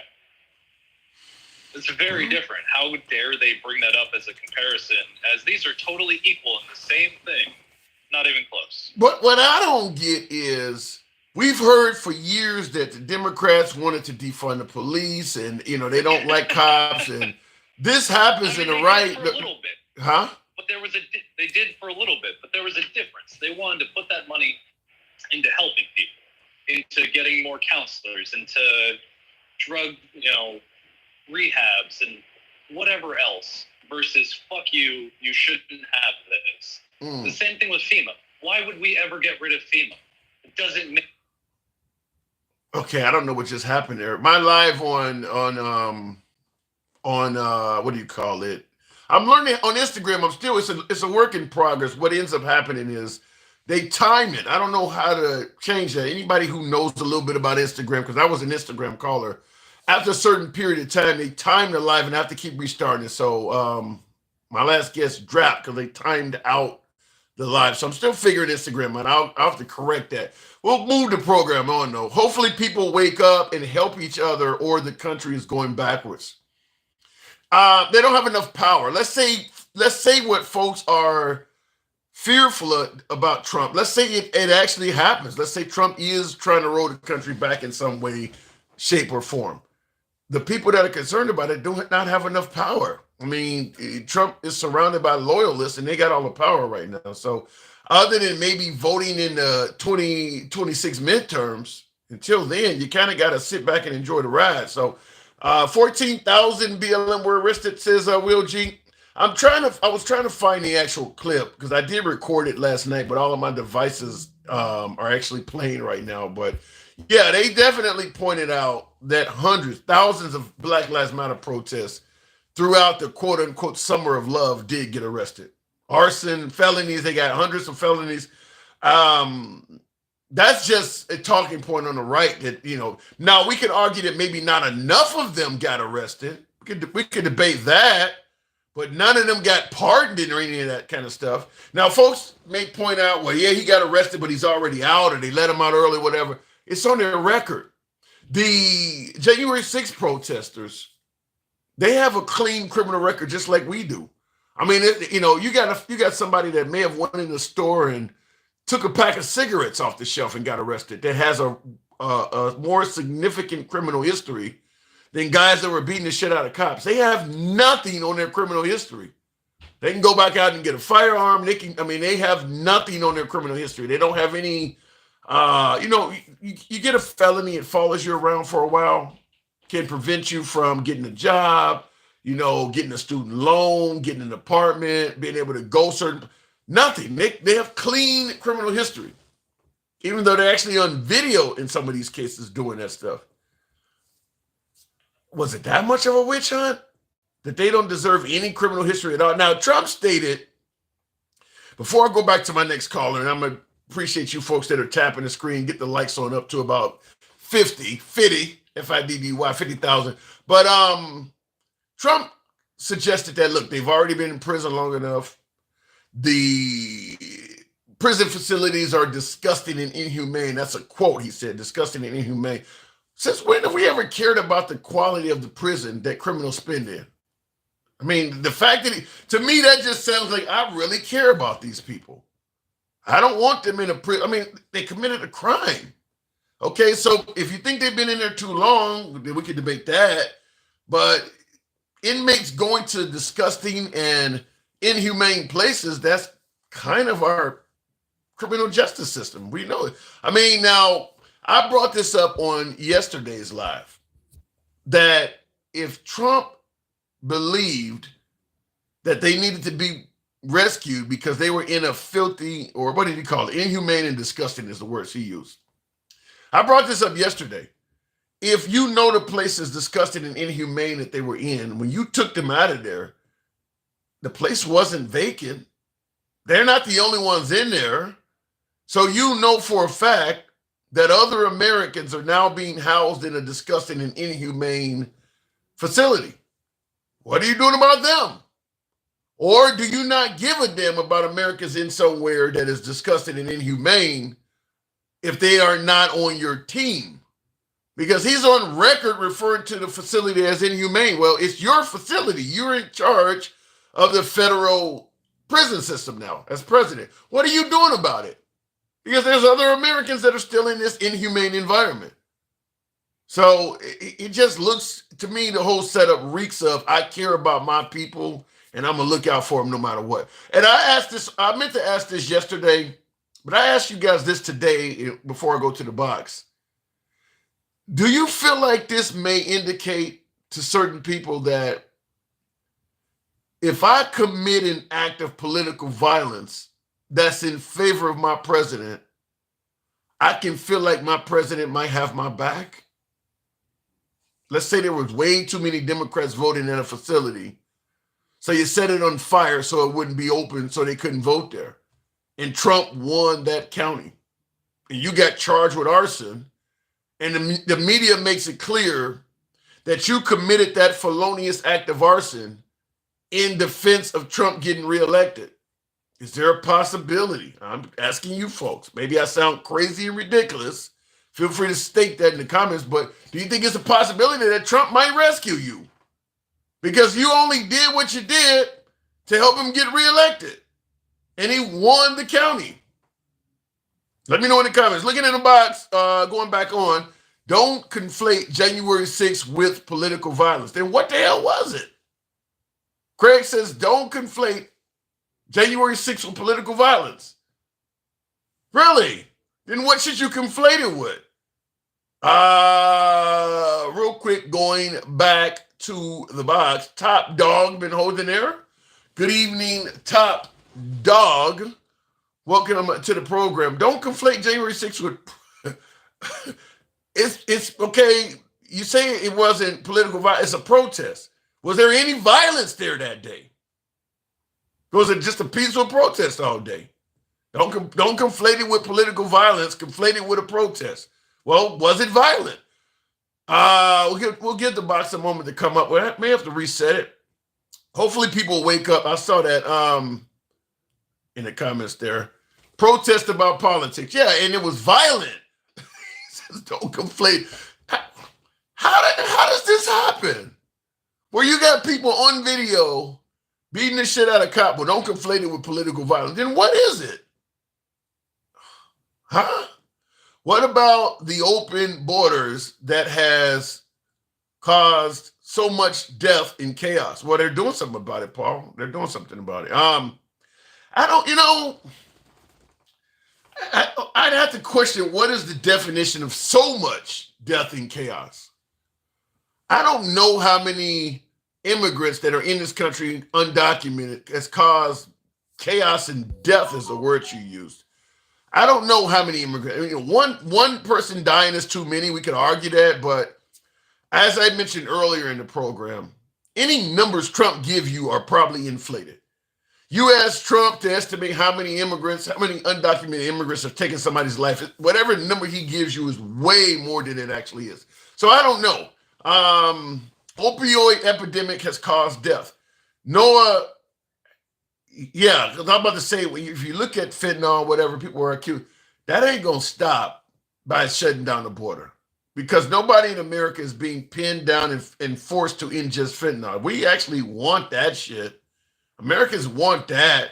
So getting rid of the illegal immigration problem is not going to stop that. That is delivered on request and by demand. And I don't believe it'll slow down either, Melissa. You said that because how many folks believe that if you ban guns, people will always be able to find a way to get a gun on the street, or it'll just create a black market? It won't stop any gun ownership in this country at all if you ban guns. But you really believe that if you close the border, it's going to stop drug possession? Same thing. You're going to create a black market, and they'll find a way to get it. Did you see Pastor yeah, I saw the Pastor. I seen people with the videos. Look at the coon. Quicks says, did you see the pastor at the inauguration for Trump MLK speech and afterwards hawking Bitcoin? Yeah, I saw that pastor up there. I definitely saw that. I saw the videos people posted online. Always cooning for you. Let me go back to the box. God, that pastor was fun. That was fun to watch that. Michael, well, one of my subscribers, good evening. Welcome to the program. Did you see the pastor, Mike? No, I didn't. Oh, you know my what? God. I try to keep my level of Tunisian intake at a low level because there's so many out there right now. But can we please go back? MAGA listen, that was probably the worst that I've ever heard MAGA reacts on your program. What did he say? Well, here's the thing, Tim, in all seriousness, because when he says this stuff, he's so wrong, and then he tries to give these whataboutisms. There were over 10,000 people that got arrested during BLM protests. They were protesting because somebody was murdered by a police officer on camera. And for him to say that, or for anybody to start giving the whataboutisms, just ask yourself, if he was white or your son, would you say that? And your answer is unequivocally fucking no. So stop doing that shit, because when you talk about the divide, we're not being divisive. We're trying to fight this bullshit. Because what that said, I don't want to bring you up, MAGA Reacts, because you said enough. 10,000 protesters were arrested. Here's the thing, Tim. There were over 7,000 protest events during that time frame. That's the part they don't tell you. 7,000 events across the country were protesting to George Floyd. 10,000 were arrested. Do you understand that the police only arrested 5% of the people, and there was only 3.75% of property damage? So when they talk about the property damage and burning the city down, which didn't happen, but you know who contributed to burning and shooting up shit in those cities? The Boogaloo Boys movement. That's not me talking. That's the federal government naming them an extremist group, calling them the Boogaloo Boys movement. Do you know who Ivan Hunter is? MAGA Reacts? I'm sure you don't. Do you know who Stephen Persall is? MAGA Reacts? I'm sure you don't. Do you know who Andrew Lyman is? They were William Loomis. Do you know who they are? They were all participants from the Boogaloo Boys. One of them actually killed a federal agent. Did you know that? So when you get on this live and you start talking about the what is it, and you want to compare J6 with, know what you're talking about, because you don't. And you make people think that, see, the division isn't coming from us wanting something, because black folks, do you think that there's a history of black folks getting away with crimes in public against white people? Are you kidding me? That's not a thing. Well, I'm sure you've seen the video that I often post of Trump retweeting that black, if you're the victim of a homicide as a white person, there's an 81% chance a black person did it. I think there's a lot of people that buy into that stuff, and they do believe that black people have did a whole lot of violence against whites and got away with it. But the funny part is, that's not true. There's white on white crime. There's black on black crime, because people commit crimes with the people in their proximity. Yeah, right. That's a fact. So when they get on here spewing this bullshit, tell me who John Shireen is. See, this is the thing. When they want to make excuses for George Floyd, well, they think he was on fentanyl or whatever. Do you know who John Sharon is? John Sharon is a 15-year-old white kid that got convicted and pled guilty of trying to drown a black kid. And what was he saying when he was trying to drown him? Do you know, Tim? I've never heard this story. Yeah, I know. When he was trying to drown him, you know what he was saying? What? George Floyd. The 15-year-old white kid was yelling George Floyd. Look it up. Yeah, I'm curious. But see, nobody wants to talk about this stuff. Nobody wants to talk about it because they don't want to accept the fact that these things are real. And all Trump and his administration is doing is trying to strip away everybody's rights to make white people feel like they're gaining something back. We're all losing. Well, I will say this: while you were talking and while MAGA Reacts was talking, and I would invite anybody else. This is an easy search. If you go on YouTube and just type in BLM protesters arrest, there's dozens of videos all over the country of BLM protesters being arrested. I mean, just type in. I mean, I got Beverly Hills one. Here's one in LA, Philadelphia, Portland. I mean, just New York. I see one. Just type in BLM protesters arrest, and there are. I mean, they've been arrested a lot. I mean, there's a lot of arrests all over YouTube. And let me tell you what else happened. Since we're talking about it, Do you also remember the videos of several police officers, white, black, Hispanic, that marched with the BLM protesters? Do you remember that? Yes. Do you remember when? Cal Rittenhouse killed two of them. Cal Rittenhouse killed two of them. Right. But there was one white officer, I think it was in D.C. or Chicago, and he took his stuff off and marched with the protesters. So here's the thing. If we're ever going to move forward, what you have to do is listen to people that have been marginalized in this country. But every time they try to tell you something, you go, well, if black people had went into that Capitol and shit on Nancy Pelosi's desk and scaled walls and kicked in doors, we would not be having this conversation, Tim. We would all be considered animals. They would have been trying to take our rights away sooner. That's a fact. So when you do the whataboutisms and the games and the playing, people are losing their lives. And I'm going to tell you why I'm riled up today. I went to a language immersion school earlier today with one of my colleagues here. Mm-hmm. And I'm listening to two Hispanic families that are trying to sign their legal parenting rights over to friends in case they get deported to protect their children. Now, where the fuck is the humanity in that? But everybody wants to get on here and make all these excuses about crime and Lincoln Riley. Well, if one is too many, you're traumatizing people just because because of your fucking feelings. There are people terrified. I don't think they care. And by the way, folks, tap the screen, get the likes up. I hate to interrupt and say some shit like that in the middle of this passionate plea, but tap the screen, get the likes up. I don't think they care. I think the response is you should have thought about how bad it might be before you enter the country undocumented. I don't think they care about even the drowning. The so-called drowning devices that were in the Rio Grande, they don't care what happens to these people. The response is you should have thought about that before you came here. The funny part is the people I'm talking about undocumented. But their whole point is when you go into a school, how do you know? The fact if they take these parents from wherever they are and their kids are at school and their parents don't come to pick them up, where the kids going, Tim? They're going to foster care. Yeah. See, nobody's thinking about this shit. So you can get picked up and oops, my mistake, but where's your kid now? Just that one incident is traumatizing. They don't care. They don't care because it's not their kids. They don't care because they're not white kids. They don't give a fuck, and then they want to make excuses for this shit. This is the sad part about all of this, and this is where my passion meets, and I try to control my anger, because when I listen to this shit, I know that people don't have any humanity, and they're not showing any empathy. Because if one life matters, then they all matter. So if Lincoln Riley's life matters so much when they pass legislation for her, then what does it matter? This man just got arrested. Detained, the U.S. veteran, right, on that ICE raid because he didn't have the proper credentials. Yeah, that's gonna happen a lot.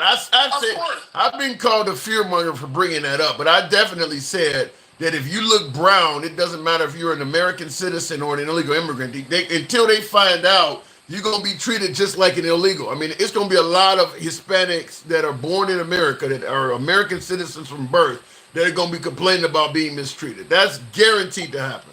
100%. And again, they'll go, well, it's just, well, what? It's not happening to you. You can't, because you know it doesn't apply to you. You know why these laws are happening. You don't give a shit. You get the same argument that, well, you're talking about is the same pushback I got when I was against giving police immunity from prosecution. Well, it brings down crime. I mean, so yeah, it's like, because it ain't happening to them as well, too. But it's like, I don't mind violating a little bit of your rights if it does something I favor that's, in their opinion, good for society. Now, like I said, if the same argument is used against them where, okay, well, do you mind your rights being violated a little bit? Maybe your gun rights could bring down shootings. No, I don't want you to violate my rights, but it's okay. And a lot of Americans are like that. I don't care if it happens to them, just as long as it ain't happening to me. Right. And so, I agree with you 100%, Tim. And the ones that come to that conclusion, and I've been saying forever, the ones that come to that conclusion show their lack of humanity because it's not happening to them. But as soon as it happens to them, they want to pass legislation, they want to pass laws, they want to be up in arms, and they want to do the otherisms, right? Yeah. Instead of really just look at the person across from you as an equal and stop. Just because there's crime by a subset of immigrants or migrants. There's more crime happening in your city by people that look like you than look like them. But you've been bought into this bullshit, and you think it's real and it's not real, and you're destroying and harming families, and the very families that are here to take care of a lot of things in this country. And then when they're gone, that bullshit MAGA's talking about bring them back slowly. Well, bring your motherfucking ass back slowly then. How about that? How about if somebody took your mom or sister or... So then, Mike, I got to challenge you. I got to push back with, and this is going to be a tough one, but I got to ask you. 5 days Trump has been in office. Have you seen anything good he's done at all? He's passed a whole lot of executive orders, talking about doing a whole lot. Has he done anything good at all, in your opinion, over the last 5 days? I honestly, Tim, if he did, with everything I just said, if he did, I would call it like I saw it. But here's the thing. Listen, when you're working on something, Tim, when you're driving down the road, when you're working every day and you're driving, you're looking ahead of you, right? Right. What are you looking ahead of you for? You're looking for obstacles, dangers, road signs, things to lead you where you're going. Well, I've been doing that. So I'm not saying anything different because I've been paying attention. But matter of fact, check this out. So just today, Marco Rubio, right? I don't know, have you talked about this already? No. The State Department issued an immediate widespread pause on all foreign aid. Repeat that. For the next... So that would be Ukraine, wouldn't it? Yes. And so at the same time, Trump is saying, I'm telling Putin he needs to negotiate. You suspend their funding for the next 90 days. And this is all State Departments. Listen, does it take longer to destroy a home or build it? Takes a lot longer to build it. And what he's doing is he's destroying shit, trying to appease, and trust me, MAGA reacts. None of this. The only thing that he's protecting is your white privilege. That's it. Everything else is up for grabs. The only thing you're gonna get out of this, if that's the kind of person you are, or anybody else listening, if your white privilege means more than everybody else, then just say that shit. Whatever you are, because you're acting like it. And the sad part is people are suffering, Tim, already. And I told you this. I told you 3 weeks ago. But you can't hate on Trump because he ain't doing anything he didn't promise. People knew what he was going to do when they voted for him. He actually is delivering on his promise. The BTK killer also did that too. He wrote the police and told them what he was going to do, and he murdered people too. So are you saying they didn't vote him in? They didn't vote him in office. No. I'm not talking about that. I'm talking about him saying what he's going to do and doing it. Yeah, but you're giving him credit. You're giving him credit for saying I'm going to destroy some shit and destroying it. The BTK example you used. The police were looking to stop him, not promote him and give him a promotion. Trump stated what he was going to do. Yes, it sounded very unsympathetic. Some of it sounded cruel. I'm not denying that. But America heard that, and they still elected him to office. Every swing state went to that guy. With the exception to Wisconsin. Yep, I agree. But listen, I agree. Listen, and what we're talking about now, what you're hearing from me is the passion, because I would rather people that voted for him, that are seeing what's happened, just shut the fuck up. But when they come up here and try to white-splain it away, like MAGA Reacts is doing, that's the problem that I have. You voted for this shit. Don't give me the whataboutisms. January 6th was crazy. Don't explain it any other way. It is what it is. The BLM riots of some cities got out of control, but you can't compare the two because the difference is he was lying to you guys. We watched George Floyd die. Let me just say this also about January 6th. Even if, for folks who do want to compare it, everybody on the right admits that the setting cities on fire and robbing Best Buys was wrong. Period. Yeah. The only argument is, well, they got away with doing wrong, so I should be able to too. I mean, they're not even denying what they did on January 6th was wrong. But they got away with it, which to me, I don't see how that is worthy of bringing up. You're basically saying I should be able to commit acts of evil because somebody else did. That's really all I'm hearing. Yeah, but here's the thing, Tim, and I want to go back. We can't move on. They didn't get away with it. No, they didn't. Not all of them. We can't let, anytime that comes up, we cannot let that go by. They did not get away with it. BLM protests weren't just black people protesting. They have demonized the BLM because here's the thing, and it's crazy. They were Blue Lives Matter all through BLM. But when the Capitol police officers got attacked, did you hear anybody talk about Blue Lives Matter? They were beating them with the, I believe at least some of them beat the cops with Blue Lives Matter flags. You damn right they did. But see, that's what I'm talking about. That's what I'm talking about. Stop the what-isms. If anybody destroyed property during the BLM riots, they should have been, and 10,000 were arrested. What are we talking about? Did some probably get away with whatever they did? I'm sure they did. I'm sure they did, just like J6. Did everybody get arrested during J6? But let me ask you this. Trump didn't pardon one BLM member, did he? No, because of the terrorist outfit. He did, right, but he just pardoned people that have been deemed part of terrorist groups by the Department of Justice and the FBI. He just did that. And Enrique got out and said, now there needs to be retribution. He just said it. Right. Tim, what are we doing? What's the message there? Well, in regards to your question, where's the message? Before I brought you up, I asked that question. Do you believe that this might indicate to some that if you committed an act of violence on behalf of the president, he will have your back? The answer to that is yes. The answer, and here, this is my last point. I'm gonna land my plane here because I got another meeting I got to get to. This is my point. There will be good people.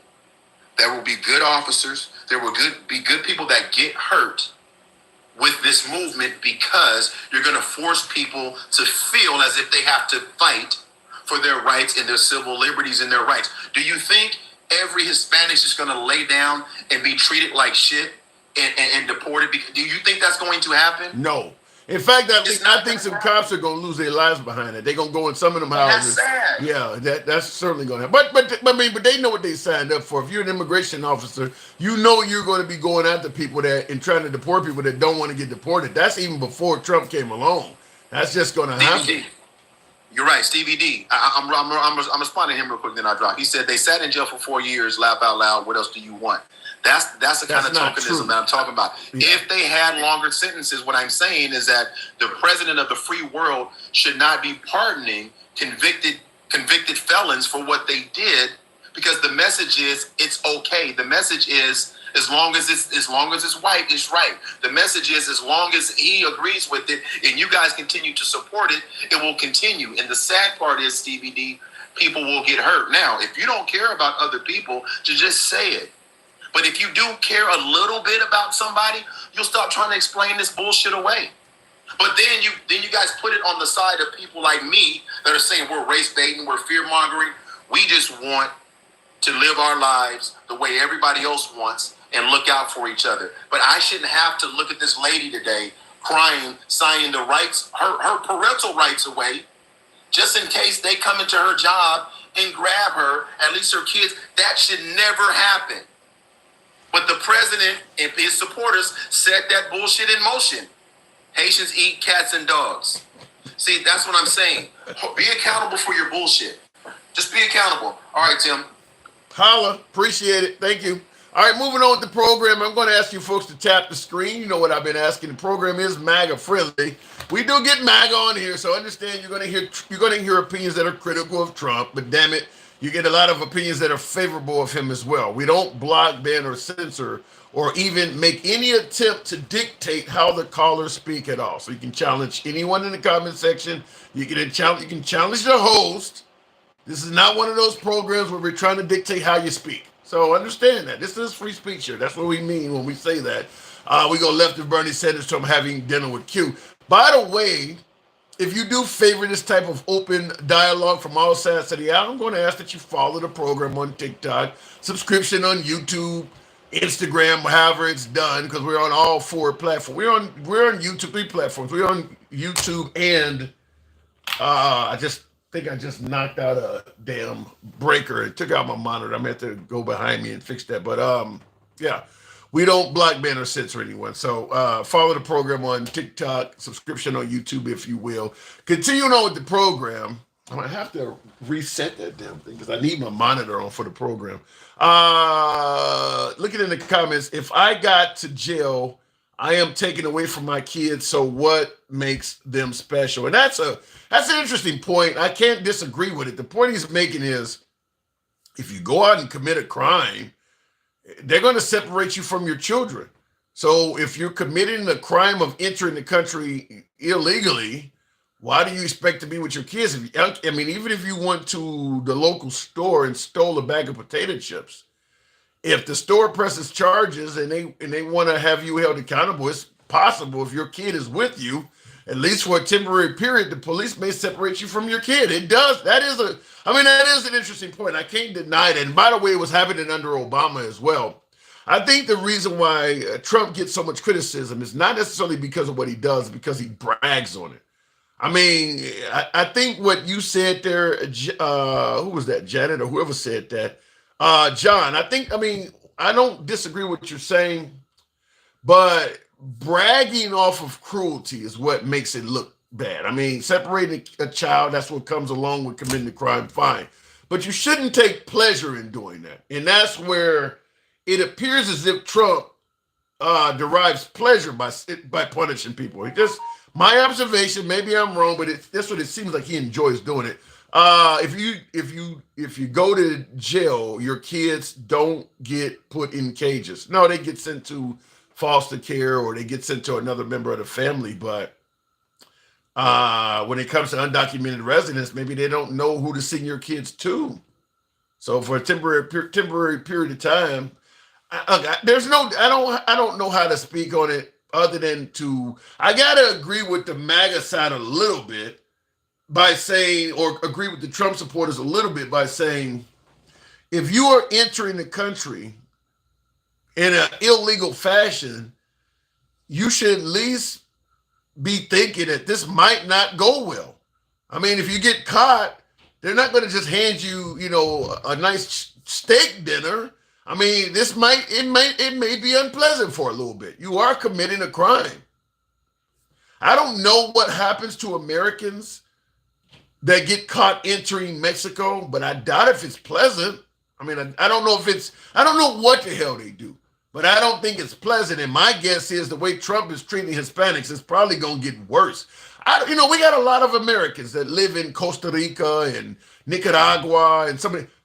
If I was an American living in one of those countries right now, I don't know if I'd want to stay there. We are about to get really unpopular in the Hispanic world, particularly white Americans, gringos. I don't know if I want to live there right now. I think I would probably be like, shit, maybe it might be time to head on back to, Nantucket somewhere. I don't know if I want. I mean, we're about to get really unpopular because the videos coming out of America are going to suck. They're going to suck. And then you got the president bragging about doing it. I don't know. For some of the white folks that live south of the border, and there's people who do retire down there, all you need is one or two angry people that have already been deported by the Trump administration that feel like it was a witch hunt or they got treated like shit while they were being deported. Maybe take a little bit revenge by going down to one of those American communities in one of those towns and slaughtering a few people. Understand there could be repercussions. I'm just telling you. Hopefully that doesn't happen, but cooler heads prevail. It doesn't seem like that's going to happen. Anyway, going back to the box. At least we got the ability to speak within our pocket and made it possible for TikTok to be back. Legend, I gave Trump credit for bringing back TikTok, and I gave him credit because the app, when they restored it, they gave him credit as well. But I'm going to tell you, many folks view Trump as the arsonist that is claiming credit for putting out the fire. I gave him credit because without him, it wouldn't be back. But keep in mind, he is on record, along with Joe Biden, the Republican Congress, and the Supreme Court of the United States. All four of those entities are on record saying that TikTok needs to go. The only reason it's back is because Trump changed his mind, but he is on record also saying it needs to go. So when they say the arsonist getting credit for putting out the fire, there could be some validity to that. Looking in the comments, Handsome, he's the reason we lost TikTok in the first place, which is exactly what I just said. He wants 50%, says Johnny. I don't know what if Trump gets 50% of TikTok. I don't know if the 50% gonna go to the masses. But this is what happens when you say you want a country that's ran like a business. Everything is based on profit. And even for you folks that favor Trump, that's all you hear him talking about is money. I'm getting out of NATO because they're not contributing enough money. I mean, everything he is doing, this is one reason why I'm not a big fan of running a country like a business. Is because in a civilized society, everything cannot be about profit because the poorest among us won't have any access to it. If you don't have any, if I'm running a business and you don't have enough money to purchase my good or service, I don't have the time of day for you. So I don't believe in a civilized society. Everything should be money oriented, but that's all you hear Trump talking about.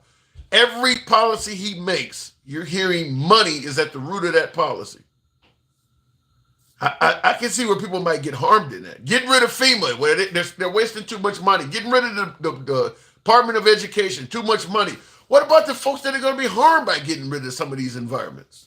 The ones that don't have any money. Like I said, if I'm running a business and you don't have enough money to purchase my good or service, I don't really care about you. And he is doing that. Every decision he's making it clear money is the reason why he's doing it. Let me go back to the box. Continuing on with the program. Dencal, good evening, welcome. We're judging the first 5 days of Trump, Dencal. Do you like what you see? Damn, it's only been 5 days. Since money. I'm telling you, Biden got on Marine One or whatever they call him after he's no longer president. That seemed like months ago. Man, I think you're just taking everything out of context. You know what I said though at the beginning. Sound effect that, man. Sound effect that. I'm gonna have to do that. Yeah, I'm gonna have to do that. But you know what I think though? I think it's because this is where I gave Trump credit earlier in the beginning. I know you hate when I give Trump credit, but I got to give him credit for this. Ever since he won the election in November, he has felt like our president. It's like the day after he won, Biden got pushed to the side. World leaders were going to Mar-a-Lago. They're making phone calls with him. We started treating Trump. He was giving press conferences and every damn thing from day one. He's felt like the president of this country ever since he won the president. So it felt like he's been president for a few months already. I disagree, man. I think you're promoting him to a point, in people's minds, like, because our government is supposed to be non-existent in our lives unless they need to be. Him being involved in every aspect of everybody's life on every level is not what government is supposed to be. They're supposed to be small government. They're supposed to be in the background. We're supposed to be able to do things in our lives to promote ourselves, to be able to get the American dream. We don't need him telling us about Greenland and Panama and all of the stuff he's doing. He's saying that he can't necessarily stop the war, but if he get OPEC to cut the prices of gas, then Russia gonna feel it, and then they're gonna stop the war. Bro, that's not what he told us. But that's what I mean when I say he felt like he was the president since day one. I mean, obviously, we got TikTok went down and restored before Trump was even in the White House. You got Greenland responding to what he was talking about. You got Mexico and Canada talking about they're going to extend their budgets to protect the border. All of this was happening before Trump became president officially. Panama's online talking about what he's saying. He felt like the president since November. It feels like he's been leading our country for at least 2 months already. When you say feels like the president, that's your personal perspective about how you feel like somebody is supposed to interact in your daily life. Like, you didn't feel like Biden. You didn't feel like Biden is taking a backseat to Trump throughout December and late November. You didn't feel that? Yes, because he was treating the presidency with the reverence and the respect that it deserved. He didn't just because you're the president. Yes, we understand the power that you have. that doesn't mean you have to go out and exert every single power that you have on day one just to flex and show people that you can. Like, I don't need to know everything that the president is thinking at every given hour. What I want him but to is do. that not, wait, hold on. Once again, you're not going to like this. I'm giving Trump credit again. Is that not refreshing to have a president that talks to the people? Now, I know he don't always tell the truth. I'm not going to argue with that. But imagine having a president that gets out there, he talks to the people. For folks who support him, he's saying flattering shit all the time. He's being comical. He's actually speaking a language you understand, which is blaming folks that you believe is wrong for this shit already to begin with. Is that not a plus? He talks to the people. No, you just because he's not doing that for everybody. He's only doing it for the people that support him. That's not refreshing to know. Like, that would be like saying, just saying to the people in Germany, like, isn't it refreshing that Schnittler is really, siding with us and saying that we blonde here? Well, they did like him too. They did like Adolf. Refreshing that somebody finally says that out loud, that we are the chosen people. Like, no, it's not refreshing. No, it's not. It's not refreshing. I don't know, Denka. I'm going to tell you something. I think credit. Look, I know, I understand that you have to be objective. You have but let me tell you why, though. Let me tell you why. I'm not just pushing back for the sake of pushing back. I think Trump is changing the political spirit in different ways. I think whoever the Democrat is, we don't know who's going to lead that party at this point. They're going to have to speak more. Sitting back and letting Trump just continue to trash you and you giving a statement every now and then, or this, when they go low, we go high. That bullshit ain't going to work. I mean, you can't let this guy be you cannot let this guy, this side, be in the public's ear day in and day out, and you're only talking every now and then. I agree. And the problem that I have is that the person that supplants him is going to have to be sufficiently an asshole like him. So the person that comes in has to push us so far to the freaking left. Well, they have to start saying, okay, well, if that's what you're gonna do, the next person has to say, I don't give a damn about the Second Amendment. I don't care about the Second Amendment. I don't care about that stuff. I'm gonna push these laws as far as I can push them, because that's what works. I'm not 100% in agreement with that. I mean, that you might be right. I'm not totally disagreeing with you either, but I'm saying that, like, when you talk to a lot of liberals, I'm not talking about people who talk politics day in and day out like many of my astute viewers do here, but I'm talking about just the average person that got a job, but they're likely to lean left. You ask them, what did Biden do good over the last 4 years? They can barely tell you. Whereas you ask MAGA, or you ask the Trump supporters or folks on the right, what did Trump do good? Not only can they tell you, they naming shit that he didn't even do, because he's telling them all the time, I did that. That's where the Democrats, I'm not necessarily saying you need to beat up the right, but at least toot your own fucking horn a little bit. This guy literally has his horn on full blast. No, tooting your horn does not work in this political environment anymore.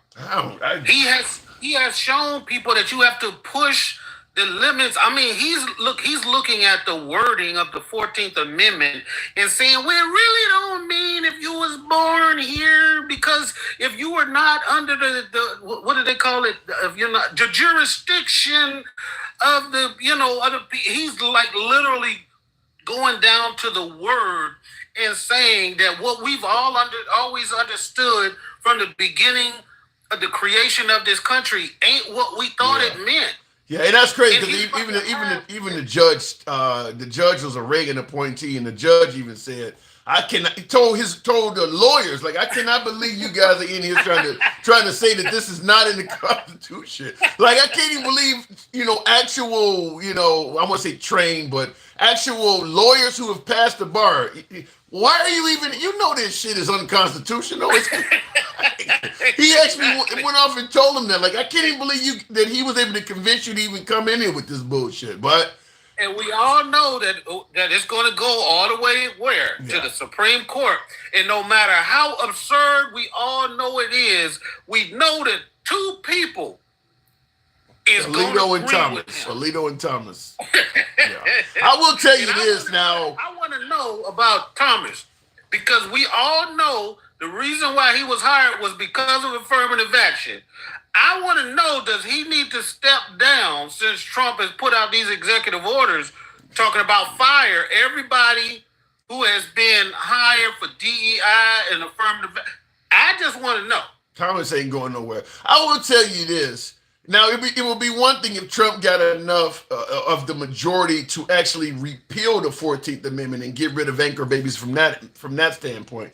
But yeah, if he ends up getting this to the Supreme Court and they rule that what we clearly can see is not there, as far from that point on, I don't want to hear shit about his liberal fear mongering. If he can make them do that, anything is open at that point. If he can make, I mean, that is as clear and concise as day. That if a person is born on U.S. soil, that individual is a U.S. citizen. If he can get the Supreme Court to interpret that is not what is actually written down there, any other amendment can be rolled back. So then, can we agree that we will be in authoritarian or dictatorship, sphere? I'll just say, like in the second round of American Idol, you ain't safe. That's all I say. You are not safe. You might not go through to the next round. If he can get them to do that, you ain't safe. Right. That's right. I just had a couple. One thing I want to say about like what MAGA React said, and I know it like that sparked a lot of. That boy gets attention. God damn, MAGA React. Oh my goodness, MAGA React. He gets, and I talked to him like offline or sidebar about things like he really believes the shit that he's talking about. This ain't no trolling or nothing. And I just would like to say I'm almost jealous because I would like to live my life thinking like that. I would love to. Well, go find Sammy Sosa that used to play for the Chicago Cubs or Michael Jackson. Find their doctor in terms of that melanization shit. You might feel like MAGA React. You just need to lighten up a little bit. Just lighten up. Just lighten up a little. Just lighten up a little bit. Yeah, it comes with it. It comes with it.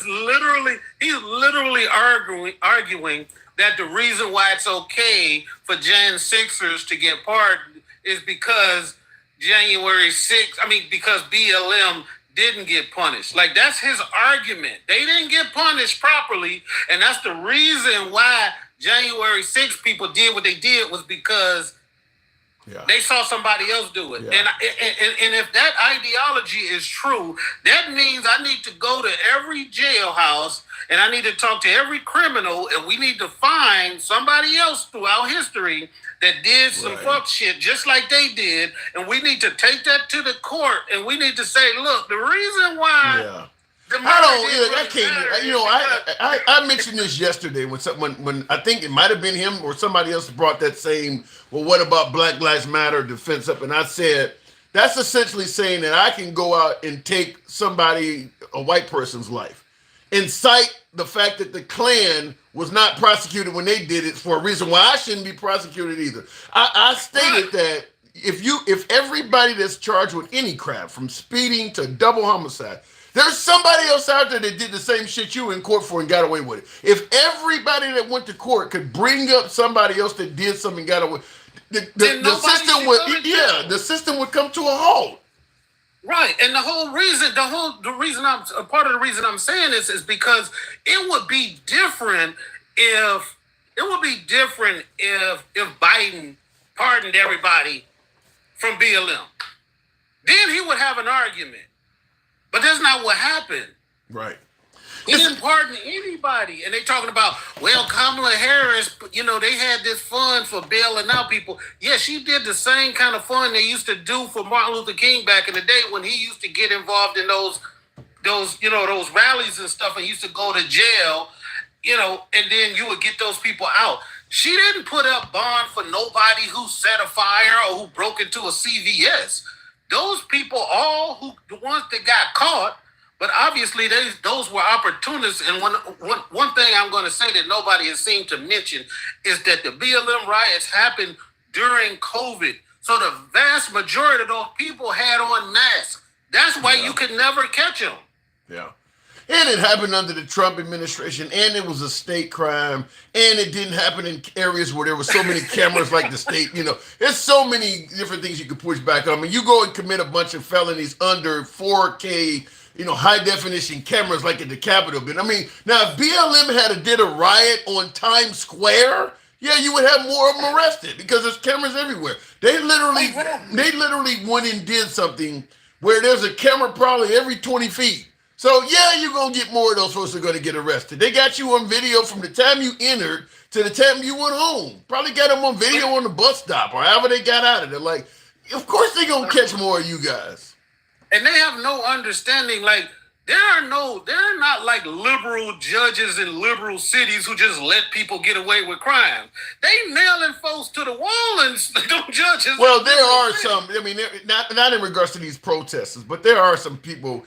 There are some liberal cities where people get, because the right wants you to lose your hand if you steal a bag of potato chips. So there are liberals that are softer on crime than the right, because the right is other than the January 6th protesters, the right wants you prosecuted to the fullest extent of the law. If the left had did what the January 6th protesters did, the right would have been talking about that was treasonous and some of them folks needed to be hung.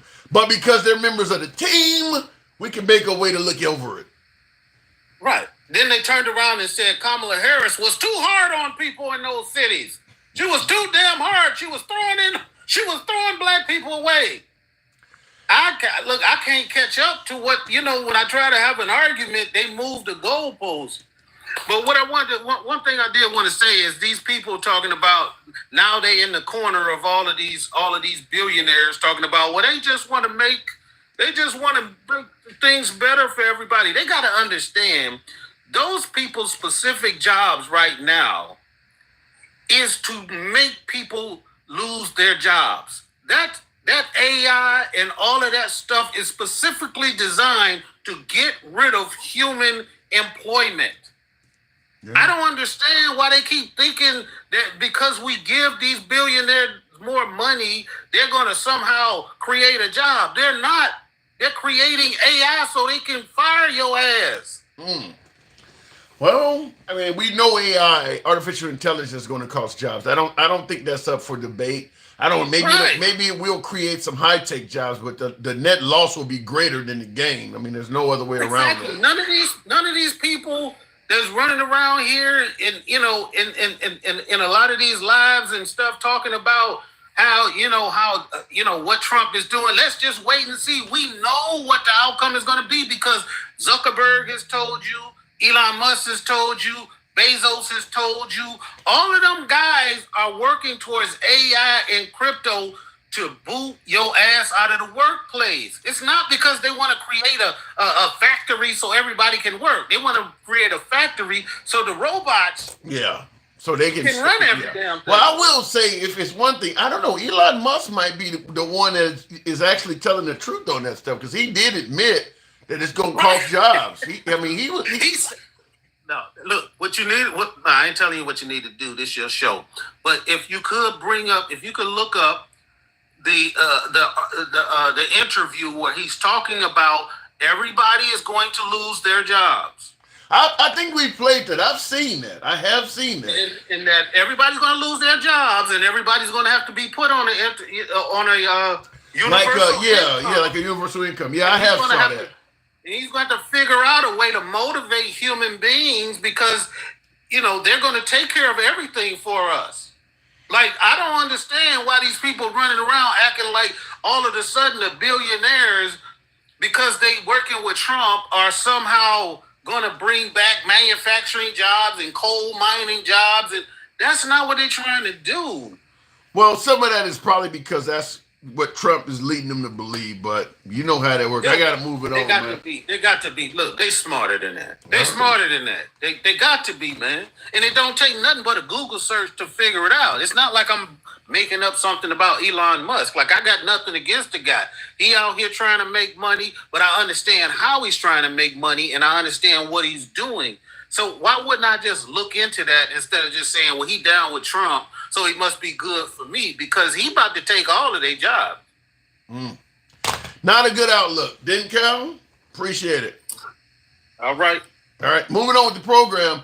That was almost the entire country. I don't know what you mean by that. This guy talking to won't admit Trump is a better leader than Biden. Well, some of that in regards to whether Trump is a better leader than Biden, I guess it depends on what your politics are. It depends on what is most important to you. I think the polls currently will show that Trump is a better leader than Biden in some areas, but in other areas, not so much. I mean, I don't think the LGBTQ community thinks that Trump is a better leader than Biden. My guess is there's a whole lot of sad Hispanics that voted for Trump that may have changed their mind. It depends on what you like. You know, I've been covering these. You know, we've been on. I think the whole Trump administration, and I'll tell you, there's a lot of things that folks focus on that, in my opinion, is like almost irrelevant to some voters. Like, you know, worrying about a transgender person going into the bathroom with your daughter or playing on the wrong sports team. That's such a minute issue in reality, but people were voting based on that. They've passed laws since I think Trump did put an executive order in there that you can't, you know, you can only have two genders. I don't know anybody that's transgender. I don't know if I may have met one or two, you know, been out at a Starbucks or something and the barista was transgender or something like that. But that is such a minuscule issue in my life.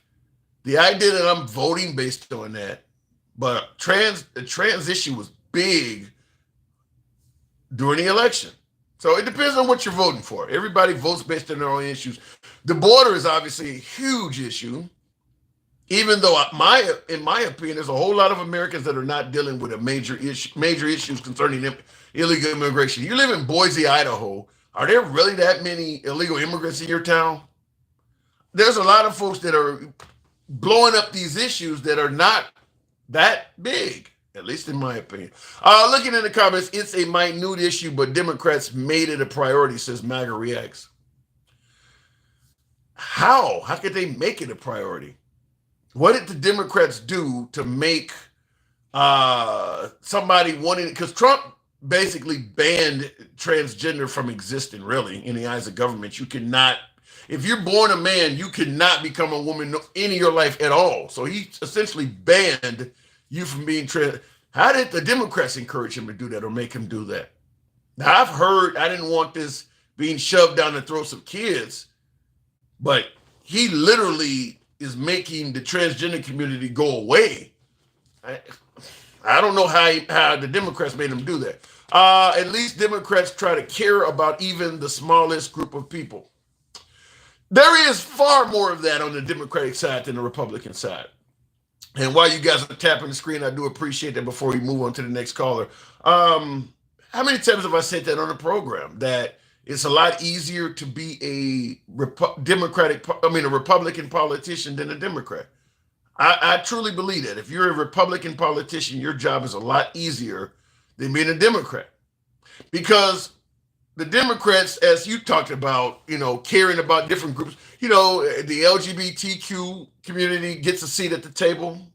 Muslims, you heard about the whole Palestinian, Gaza, Israeli thing. You got Kamala Harris and Joe Biden trying to address the folks who are pro-Hamas and pro-Palestine. You got, obviously, the Black community, the Hispanic community, you know, the feminists is in there somewhere. I mean, all of these folks get a seat at the table. And the Democratic politicians have to at least try to please these folks because they have their own little individual voting blocks, and it can hurt if you don't listen to them. Just like the Democrats were not giving the pro-Palestinian people enough say-so. And in Michigan, they started voting for other groups. So the Democrats got to listen to all these people. The Republican politicians, the only person that gets a seat at the table, at least in my analysis, is straight white Christian males. That's it. Focus on the straight white Christian male desires, and you can do pretty well as a Republican politician. Their wives are going to be right along. When you listen to other groups in the Republican Party that are not straight white Christian males, their values and principles they're seeking aligns with straight white Christian males. As Tim Scott, his biggest concerns in things in directions for America, take away the television camera, put his words on paper, and he would sound like a straight white Christian male. I mean, even the people that are not straight white Christian male in the Republican Party, they're fighting for the main signature principles and beliefs of the straight white Christian male population. They're talking the same stuff. You talk to an African American Republican and racism ended 100 years ago. You don't need DEI. You don't need affirmative action. I mean, they are in line with, but in the Democratic Party, all these people got to sit at the table. They're speaking on different shit, and you got to try to entertain all of them. So it is way more challenging to be a Democratic politician than a Republican. Looking in the comments, I don't know what I just hit there, but I want to make sure it's still scrolling. And I'll continue on. I'll go back to the bots. I hit something. I don't know what just happened there, but I see somebody was holding their baby chocolate. Good evening, baby chocolate. That's a hell of a name. We'll bring them up. Good evening. If the box brings this guy up, realistically, it's happening right now. Are you serious? 100 years ago? I'm just simply saying, Chris. I get a whole lot of folks on the right that will tell you that stuff ended hundreds of years ago. That the blacks, the Hispanics, well, mainly black people, you got victim mentality. You always want to be a victim. That's generally what I hear. I mean, that's the reason we're getting rid of DEI and affirmative action and all that stuff. You don't need it anymore. America has corrected its racist past. In fact, not only has America began treating black people better and corrected its racist past, we're now being racist towards whites. They're the ones that are the victims now. That's what I generally hear from the right. So, yeah, appreciate the hat, mustache, big dog. Yeah. I don't get a lot of support on TikTok, so I appreciate that big dog. Not a lot at all. I haven't seen a galaxy in so damn long. I need to call up Neil deGrasse Tyson and ask him, do they still exist? Let me look in the comments, though. Canada has been treating Trump or threatening Trump about tariffs, and we will say, yeah, there they have. And we'll see how that goes, though, because Trump is making it sound been really, really critical on Canada. We don't need any of their exports. I mean, Trump has made it sound like we don't need Canada at all. So we'll see how that goes. But he is literally shitting on Canada and then saying, but you want to be a 51st state. He is saying that if Canada becomes a 51st state, they'll greatly benefit. They'll get tax cuts and all of this stuff. The reason why Canada pays more taxes, they got a lot more social programs. This is where I keep talking about the what is it? Is it Steve Ducey or Peter Ducey? One's the father, one's the son. But the one that was constantly chastising and just, wiping the floor with Karine St. Pierre of the Biden administration. This is why I say you need a liberal that's like that. Because there are questions that need to be asked of Trump that he's getting away with like that. You're going to brag that if Canada becomes a 51st state, they're going to save all this money on taxes. But are they going to get to keep their social programs? That's the reason they're getting taxes. They got universal health care and extra college tuition and all this shit. You going to get them a tax cut? Are you going to take away those programs that you guys don't have in America? Do they lose those? Nobody asked him that. They just let him get away with saying, well, join America, you'll get cheap taxes. Looking in the comments, I was not impressed with Peter Ducey, says Takesha. Well, if you're on the left, you're not going to be impressed with him. But he made a lot of news, asking the tough questions to Karine, and the right. He's a hero on the right. He is a hero on the right. So I'm just telling you how it went. I mean, that guy's really helped out his career and his resume by attacking Karine like that, getting the best of her to some degree. And it's crazy because the right thinks that she lies all the time. I'm like, you don't remember Sarah Huckabee Sanders at all, because she was Trump's spokesperson. And man, she used to say some crazy shit. Let me go back to the box. So Canada is a huge country, average lower density populated compared to us. Yeah, but they still have those social programs that we do not in America. If they become the 51st state, Do they become the state where you get all these social programs when all 50 of the other ones don't have them? It's a question to be asked. And by the way, Canada would be the most powerful state out of all 51, wouldn't they? Don't you get a certain amount of Congress based on population size and things like that? I mean, they would be one of the most powerful states in the union if they did that. Let me go into the box. Living in hypotheticals. Explain that alter ego real quick before I continue on. I don't know what's going on with YouTube. I can't see any of the comments. What the hell did just happen here? Give me a minute, folks, to see if I can figure out why my stream on YouTube shows no comments. What the hell happened? I got the live chat is on. Okay, well, for you folks on YouTube, unfortunately, I can't see any of your damn comments.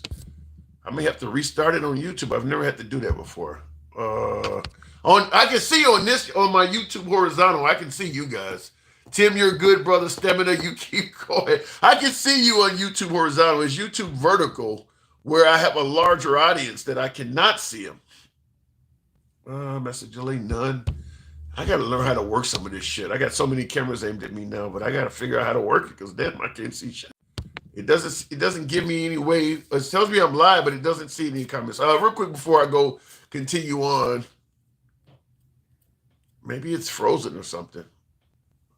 Let me reset it because something is going wrong because I can't see any comments, super chats, or anything to respond to on YouTube, and I don't like that because people are sending shit. Give me a minute to restart the lives. I don't know what the hell happened here. Okay. And it still shows there's a few hundred of you in here, but I can't read anything you're sending me. Unless my device is frozen. This sucks.